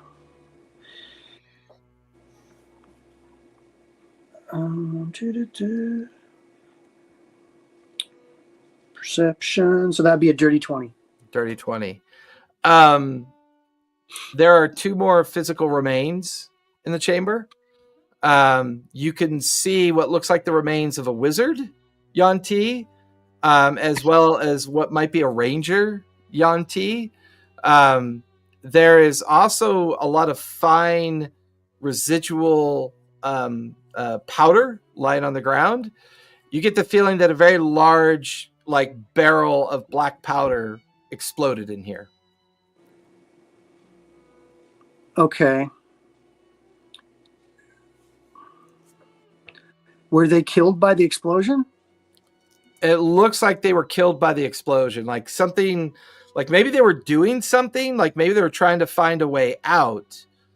And maybe in the midst of doing that, they were maybe trying to blow a hole in the back chamber to find their way out through it.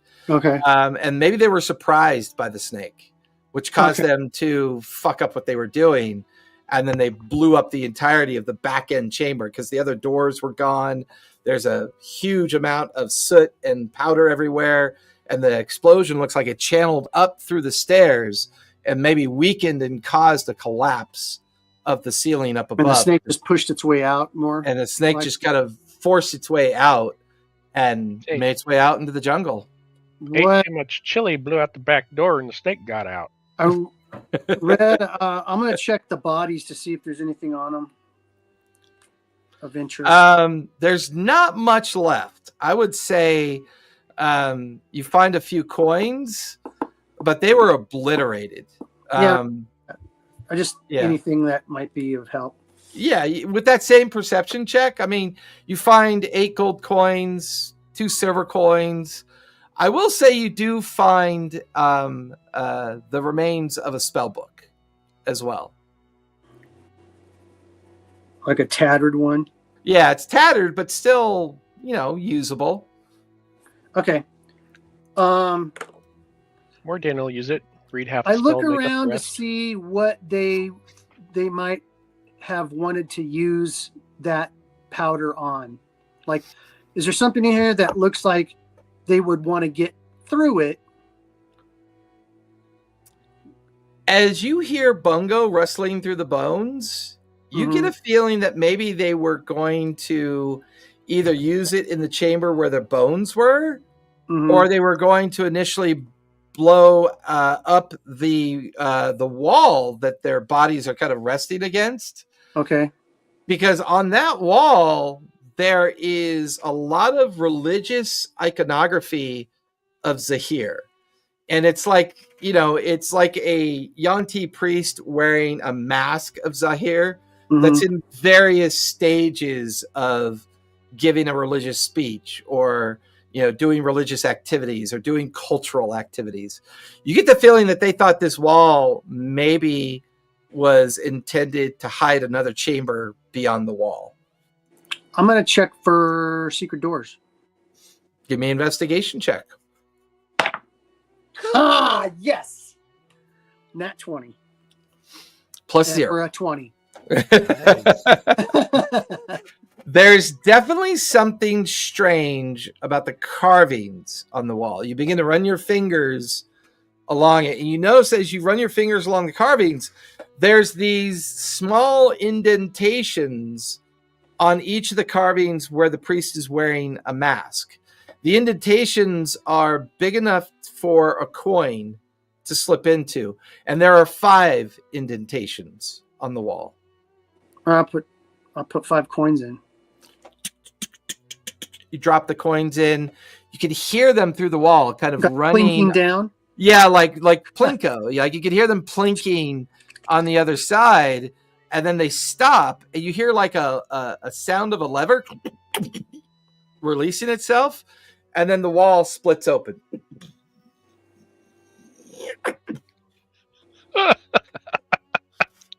Nice. What's inside? Death.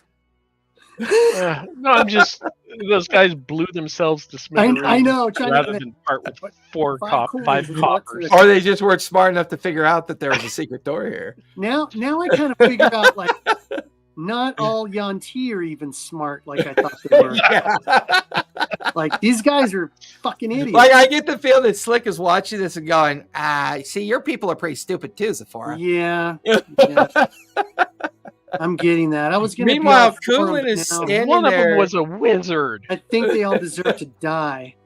Kunlun is currently standing there in this like perfect kind of exoskeleton of bone and bone and troll dung, like pasting all the bone together. Plus, he kind of looks like a.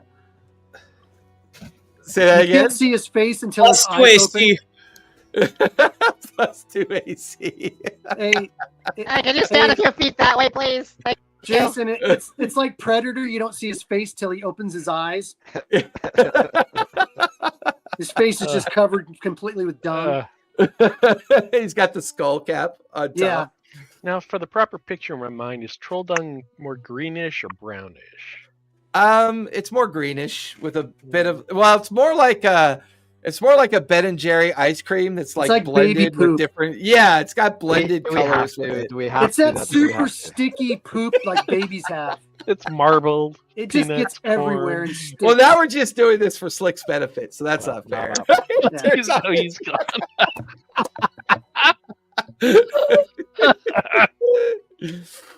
So as all of you are kind of like standing there looking at what Zephora discovered and the chamber doors slide open, there beyond the chamber door, it's a small room, maybe about 50 square feet. It's kind of semi-rounded chamber, and in the middle is a statue of Zahir, pretty well represented statue of Zahir. And the statue is currently in like a pose where both of its arms are out in front of it, like it's expecting something to be given to it. Like how is it?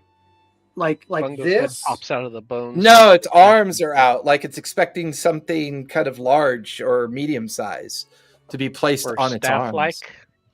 No, its hands are flat. I grab one of the more intact bodies that were blown up, and I place it in its arms. It kind of sets in its arms, but after a few minutes of watching nothing happen, the desiccated remains just slowly slip off of its arms and onto the ground. Nah, throw it off. Zafar, Is there what? what about that skin? The skin. Place it like a cloak over the a snake on snake. I don't know. Snake on snake. What? Slick, you're culturally inappropriate. Okay, so I am a worshiper of Zahir. Mm-hmm. What normally would you put on the statue? Well, the statue. Well, you give me a religion check with advantage because you're familiar with it. How far apart are the arms? Like egg width? I would say about maybe 6 Golden inches egg apart. I'm losing my religion. I got a 14. 14 is still pretty good. You've seen statues like this before. They're usually holding a book. Oh, the prayer book. Hand me the prayer book. I'll go back and get it. Oh, you left it? Yeah, I don't think anybody took it out of the box. No. Not Because remember, Baby Brute touched the lock. Oh, I Like, thought he you tried- set it off and then you grabbed it. Okay. No, he tried to unlatch the lock of the spell book, Right. and then he disapparated, just turned to dust. Don't try to open it. Just bring it. I'll bring it in the box. Yeah, you lift up the box and you waddle down the hallway and set the box down in the chamber. There you go. Yeah, I'm not going to touch the lock mechanism, but I'll take it out and I'll place it in its hand. You pick the book up and it's pretty hefty, and you set it in the arms and hands, and you watch as the fingers animate, the arms animate, and it crisscrosses and pulls the book up into its chest. You then watch as the statue pivots a 180 and then kind of like flower petals open, like the statue just kind of folds open. And as it folds open, a pedestal oscillates up from the middle of the statue. And on the pedestal is a small vial of liquid. Okay. Well, I'll take that. No, wait. Here. Put this on it. I think it weighs about the same. No, Go full Indiana Jones. no, Indy, we're not doing that. It never works. I've watched it a million times. The same thing always happens. What was that, Kunlun? Smell the vial, the liquid. What's that? Kunlun tries to smell the liquid to see if he can identify it. So Zafora, as you're holding it, Kunlun comes up in his new outfit. Covered in shit. Does It it wants smell like to smell bullshit? something. And he starts sniffing at the vial. But Mhm. unfortunately for Kunlun, the only thing he can smell is troll The dung. shit. Yeah, I figured. Okay, I'll keep that liquid. Okay. I can identify it if you want. Okay. I can identify that since his nostrils are astounded by other things. Okay. I don't think it would be magical, but go ahead. Well, identify as a spell. If you ritually cast it, you do not have to make a casting roll. But identify, if you read the spell, it says you can use it as a means to identify object, person, thing, or it will tell you if it's what its true nature is. Yeah. Okay. Do I still have to work just to ritualistic do it? Do I still have to wait 10 minutes or? Yeah, It takes 10 minutes. Yeah, so 10 minutes goes by as you hold on to the vial to identify it. It identifies itself as God's blood. I do that. My the little scanning beams on Star Trek or whatever. Like I just do a little quick scan and beam up from my armor. Yeah. Hold on, the data's coming in. Yeah, you sound like a dot matrix printer as you do it. Hey, printer is clean. I think that 80s printer was clean. Rip it off. I squat down as it comes up my butt. I swear, we've hit every 80s and 90s cultural reference tonight. It's pretty epic. And it's like one of those dot matrix things of a snake. Yeah. Oh look, snake on snake, just like I was telling you. Snake. All right, I gave you the date. I'll tell you what it is. Yeah, it identifies itself as God's blood. No. Oh, you drink it? No. Did you drink it? No. Just check it. What would I know of that? Why it's called that?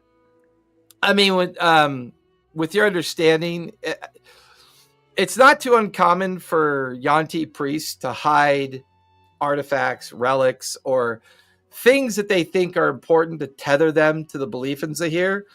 Zahir is all about shadow, mystery, darkness, and the idea of you never see it coming, or you're not sure if it's true or not, or it's the mystery of it. This is why rogues tend to really kind of favor Zahir as a kind of pantheon entity, because it kind of fits with their lifestyle, fits with what their expectations are.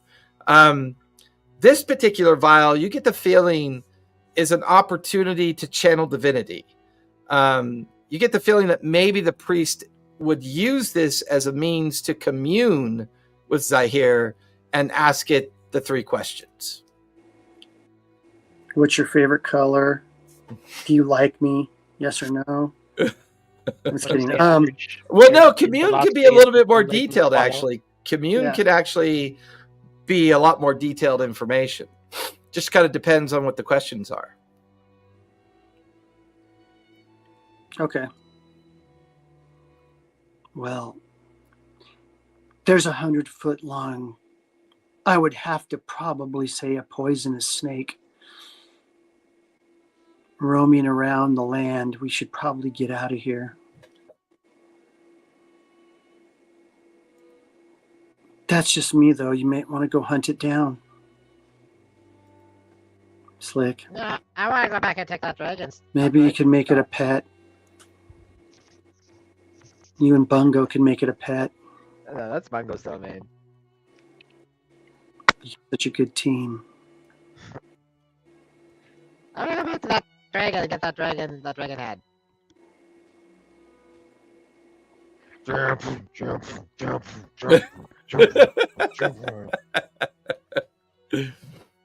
I'm gonna go out that hole and see what's up there. Yeah, as you pull yourself out, there's a swath through the jungle where you see a 100-foot snake just went. You could just see, you could just see an obvious trail heading deeper into the mountains and jungles off in the distance. Where's it headed? Captain. General direction, back the way we came. No, it's heading more of a northeasterly direction towards the opposite end of the island. Yeah, towards Captain. No, that's southwest. That would be southwest. And it's headed south, straight south? No, it's heading northeast. Northeast, okay. So away from where you guys currently are, but opposite direction of the beach. Okay. That's good. Slick, as you head back into the sacrificial chamber, and once again, you try to pull the dragon head off. Go ahead and give me a strength check. And we'll say Mordane's coming with you to help as well. So he'll give you. And Kunlun will help. So I'll lower the DC as the 3 of you try to pry the dragon skeleton off the altar. 13. I will say that's just enough to do it. And you feel the connection between the vessel and the dragon skull kind of break away and come off the center vessel. And parts of the dragon skull kind of crack and fracture, but still kind of holds together. It's a pretty large dragon head, but not as large as they can get. You get the feeling this probably came off of a very young dragon or an elder wormling. Maybe a dragon that was only maybe about 100 years old. Very small dragon from comparative size, although big to you. The dragon's skull is about 6 feet in size. Nah, I can make ham hock broth with this. All right. He starts heading back towards where We look cool on the prow of the ship. Well, or we can pretty cool. sell it. I gotta try and extract any magical components from it first, and then I'm gonna use the rest of it for broth. And then he's turned as he's holding this big, thing in front of him, and he's gonna head back to the cage or the sacrifice. No, the room we were just in. I'm going to The containment chamber. Containment chamber. Okay. The breached So, container. so are we leaving? Is the breach in the ceiling or in the Hey, wall? Jason, Yeah. I'm going to find a nice little spot in the jungle. Okay. I'm going to sit crisscross applesauce. I'm going to take that mummified head out and put it in my lap. And I'm going to drink the vial. Finally, some chaos. All right. Here's a little bit of my own chaos. Give me a Constitution save, if you would, please. Okay. Where's my cons? Oh, no. My subscription expired? No. How dare you? No, so here we go. Con. Okay. 15, 16, 17, 18. Nice. As you feel the ice cold liquid like drain down into your throat, and it's got this, it almost makes you gag and throw up. It's not a pleasant taste. It's not a pleasant experience. Been there before. You swallow it. Jägermeister. Jägermeister, yeah, no shit. You just sit there. The world around you suddenly gets very bright and luminescent. You watch as this massive, like, snakehead just like appears in front of you, like almost like a cobra style snakehead with like multiple eyes. It's got these strange flanged arms coming off of it, and blades in each of the hands of the arms. And it's just kind of staring at you with a kind of patience.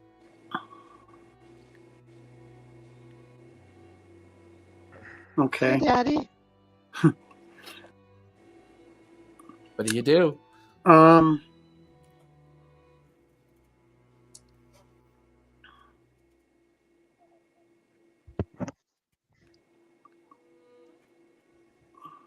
Let's see, what would he call that? Probably one of his children.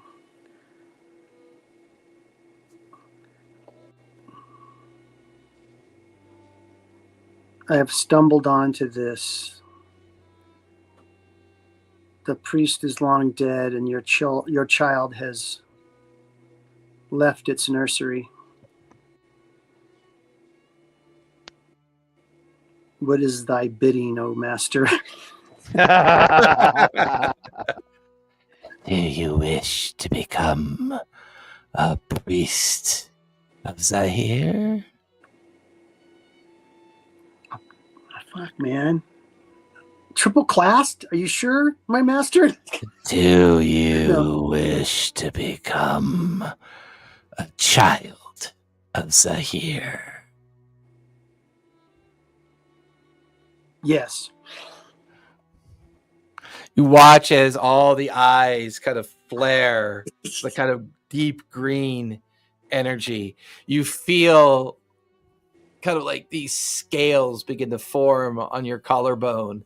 You feel the scales start to crawl up your neck and along your jawline. You feel your eyes elongate. You feel your tongue split at its tip. You feel this kind of raspy energy in your throat as it constricts you. You look at your hands as scales begin to appear on the surface of your skin. While you don't transform into like a traditional Yanti, you take on the texture of snakeskin.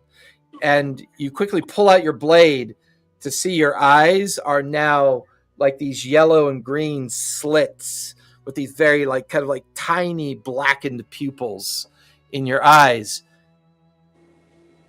And then you just feel like this creature continues to stare at you.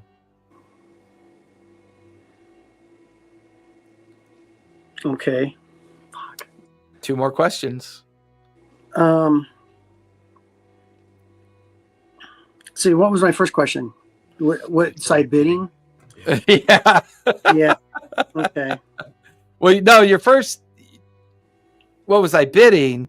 And then it asked you if you wanted to be a child of Zahir, Mhm. and then it has now emboldened you with something that's physically caused you to change.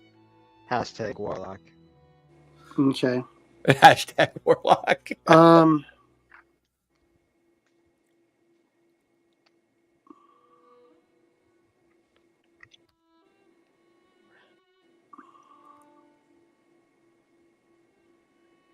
Can I have control of your child for now? Oh, my children think they have control. I give you options. And then you feel your fangs kind of eject, and this like toxic, lethal poison begins to kind of spray out of your mouth. And then you just see the creature laugh at you as your fangs then retract in, and you have this poison just kind of dripping from the corners of your mouth. Yeah. Right. Shit.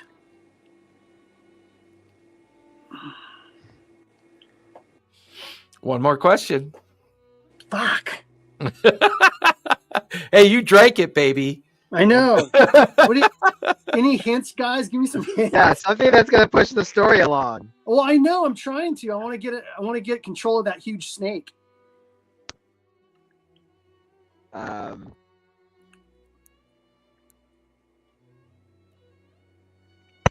Allow me to control That's a the snake that left here.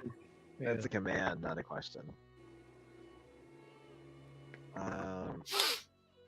What is the secret to eternal life? How do I become the No, most he ain't never powerful- telling me that, man. Come on. This is here. What How is the may I- ultimate? How may I serve you to your? What to is the best of ultimate my number? ability? What is the 47. good and evil? 42. What? No, it's 47. What's the main treasure we're looking for on the first or on the first? Oh, do I have to go back to my notes? I'm getting campaigns screwed up. I'm thinking of Storm Isle, Storm. Yeah, you're thinking of the one that you wrapped up. No, That's a different one. that's a That was different your one. Wednesday one. Yeah. Yeah, we're not looking for a main. We're looking for the bishop. Where are the something. 3 shadows now? Oh, wait a minute. That's the Oh, wrong. wait, no. What are the god artifacts left on the world called? There's like something The instruments or businesses, the No. Vestiges. Look. messages. Dude, we're not doing some kind of overarching campaign. This is pirate shit. I mean, so far the painting that you found at Wayland, The bishop. or the painting that you found back at the town that was on the coastal region that was raided by by your captain Sable. Right. You guys found the painting, and on the back of the painting was the map of the island that you're currently on. So you found the Island of Knowledge already. Mhm. Now, you did find another map on the physical remains in the sunken chamber that was a separate map. Now you've found the another map in the journal from this journey. But currently, I mean, at this point, you guys are explorers. You know, Sable has been wanting to find the bishop that you found, and that has led to this current island that you're on. And the current island that you're on, Captain Sable has gone off to those other ruins along the coast that were up further north of the beach. But you found the map of the Merkmill Archipelago that was in the sunken chamber. But the Island of Knowledge that you're currently on, you get the feeling that Captain Sable has, gone off to look at those ruins that were nearby. So either ask something about the bishop or ask something about if you want to control the snake. Ask something about how can I gain the power? Yeah, to Captain control- Sable is currently at the Keep of Illusions. He's gone to take part of the crew. Oh, yeah. He left some of the Keep of crew at the Illusions. camp. He sent you guys to go and investigate the Eastern Mountains, and now he's over at the Keep of Illusions trying to find something there. So Sephora ask something about completing this isle, or So I can only ask questions, right? I can't ask it to do something, right? well, you can Correct. ask like how can I control the snake, or how can I gain the power to control the master serpent, right? What Like is the you can- secret of X? Right. What is I the don't think I'm gonna. or can you give me the power to control? I'm only third level. I have to think about third level. Um, What class should I? Can roll to you do help next? my friend who is currently covered in bones and troll shit? yeah, no. Please help him. Please help his troubled mind. No, I'm gonna.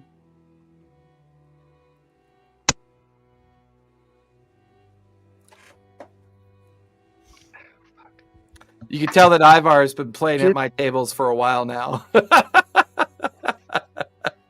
He's like thinking of every outcome of every like question. He is. How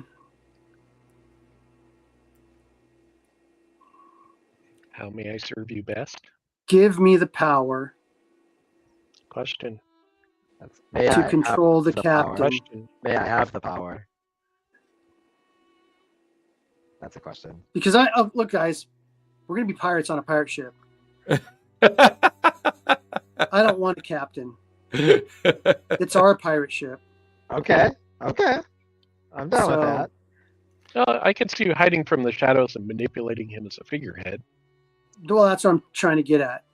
Yeah. Ooh. Now I know. How can I block? Yuan What Ti- information? I know Yuan That's Ti black have a information. formula that they use that they have their humans drink, and as they drink it, they get more and more pliable as they drink it. You do know that. Will you give me the power to influence the captain or to manipulate the captain? Give me the. Can I have? Or what is the best leverage Yeah. to use against the captain? Yeah, like What what's is his the captain's Achilles deepest, heel? darkest, Like his how deepest, can I? darkest How secret? what's the pivot point of the captain? What can I use to control him?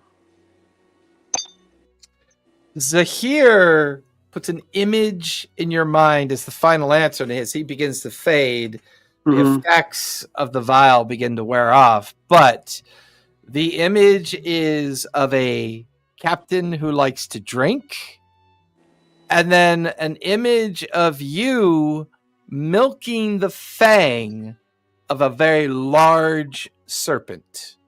And in that venom that you milk, the ability to persuade the captain to listen to the whispers in his ears.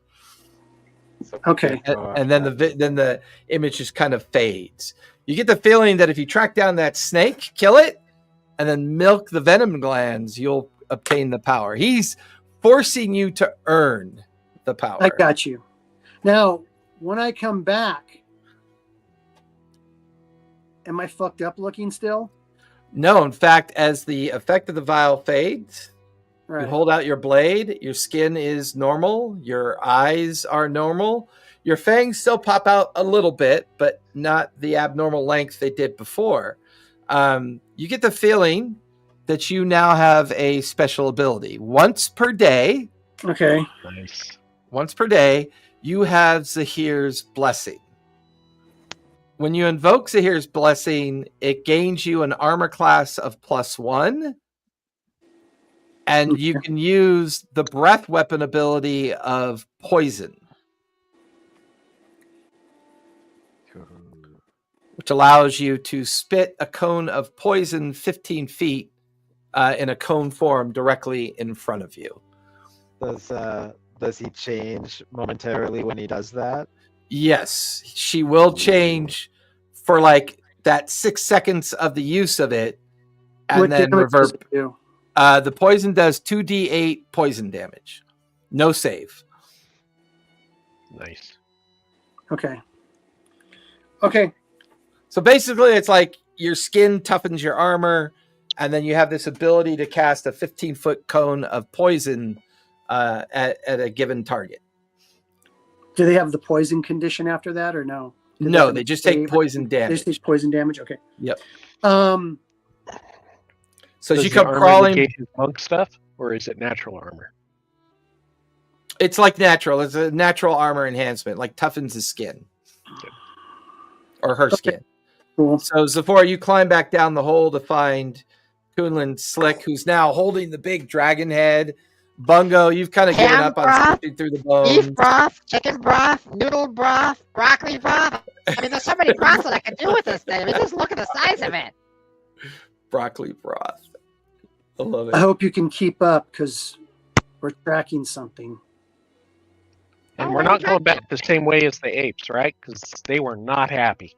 No, we're going Yes, that it way. told And I us point don't to go like a back. massive hole in the jungle where like it looks like a snake has punched its way through the jungle foliage and Is that where the smacked captain down all is? the bushes and everything. You want to go after that thing? Oh, well, imagine what would happen to the villagers if we didn't help. And plus, they'll probably pay us a tidy sum if we help their village out. We don't have to tell them that we accidentally let it out. We didn't There's let a it out. village? Well, We didn't they'll let it think out. we did. There We don't want to was be a strung up village? now, do we? Let's go. You know what he's Zephora, talking about? Is this I start trudging off toward the. It was Morgaine. Morgaine let it out. Aye, Sephora. you watch as Bungo climbs up out of Thank the you, Bungo. broken hole up into the jungle canopy beyond. Mordain follows Bungo. I activate turbo boots and I just fly up. Turbo boots activate. We'll also say, Slick, you kind of like robot attack. you Go gadget put leg. the dragon skull and you kind of lash it down onto the back of your armor as you kind of pull yourself up through the hole. Kunlun, are you going with him? Yeah, dragon bone armor. Ha ha ha. Skyrim. Kunlun like just pulls himself up. The I have five to of make 100 you daggers right now. the five of you begin to like secure your equipment, and it's now pretty close to a late day, early evening. Well, it's actually early evening by the time you pull yourselves out of the shrine. And now you're on the opposite side of the Easterly Mountains, and you watch as Zephora is very purposely following the snake trail. By the time you guys follow it for about an hour, the sun is fully set. The sounds of the jungle begin to bleed in to the background as this, it's now dark. You know there's stuff out here that could kill you. Do you guys pause for a long rest, or do you push through? Now we should probably pause here and take a long rest and then get a good start in the morning. You're mute, Bungo. I'm looking for a safe campsite. Okay, give me a survival check, Bungo, as you start looking around. I'll help him with my. Oh. Oh, he's got it. You got survival, right? 12. Okay. Wait a minute. You can also take a D4 for guidance, Bungo. Yeah, I'll help him. I will take that. Okay, and you have advantage. And then we'll find a separate, maybe like 100 yards away, we'll find a separate camp for Kunlun because he stinks like fucking shit.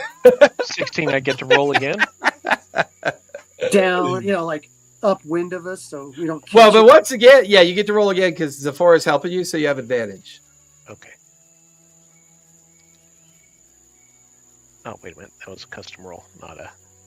I would also say that you guys kind of remember from dealing with the trolls at the bridge that creatures didn't bother to come near the bridge. They could smell That's the right. trolls. You get the feeling now Kunlun is kind of a deterrent. Anti-encounter. Yeah, he's like a Token. deterrent. Yeah. Just stand in the middle of the camp. Yeah. There's something coming. Quick, get the fan. Yeah, It runs away. again. You hear dry heaving. What'd you get, Bungo? 12 again. No D4, right? Well, you already roll your D4 for guidance on the original 12, right? Yes.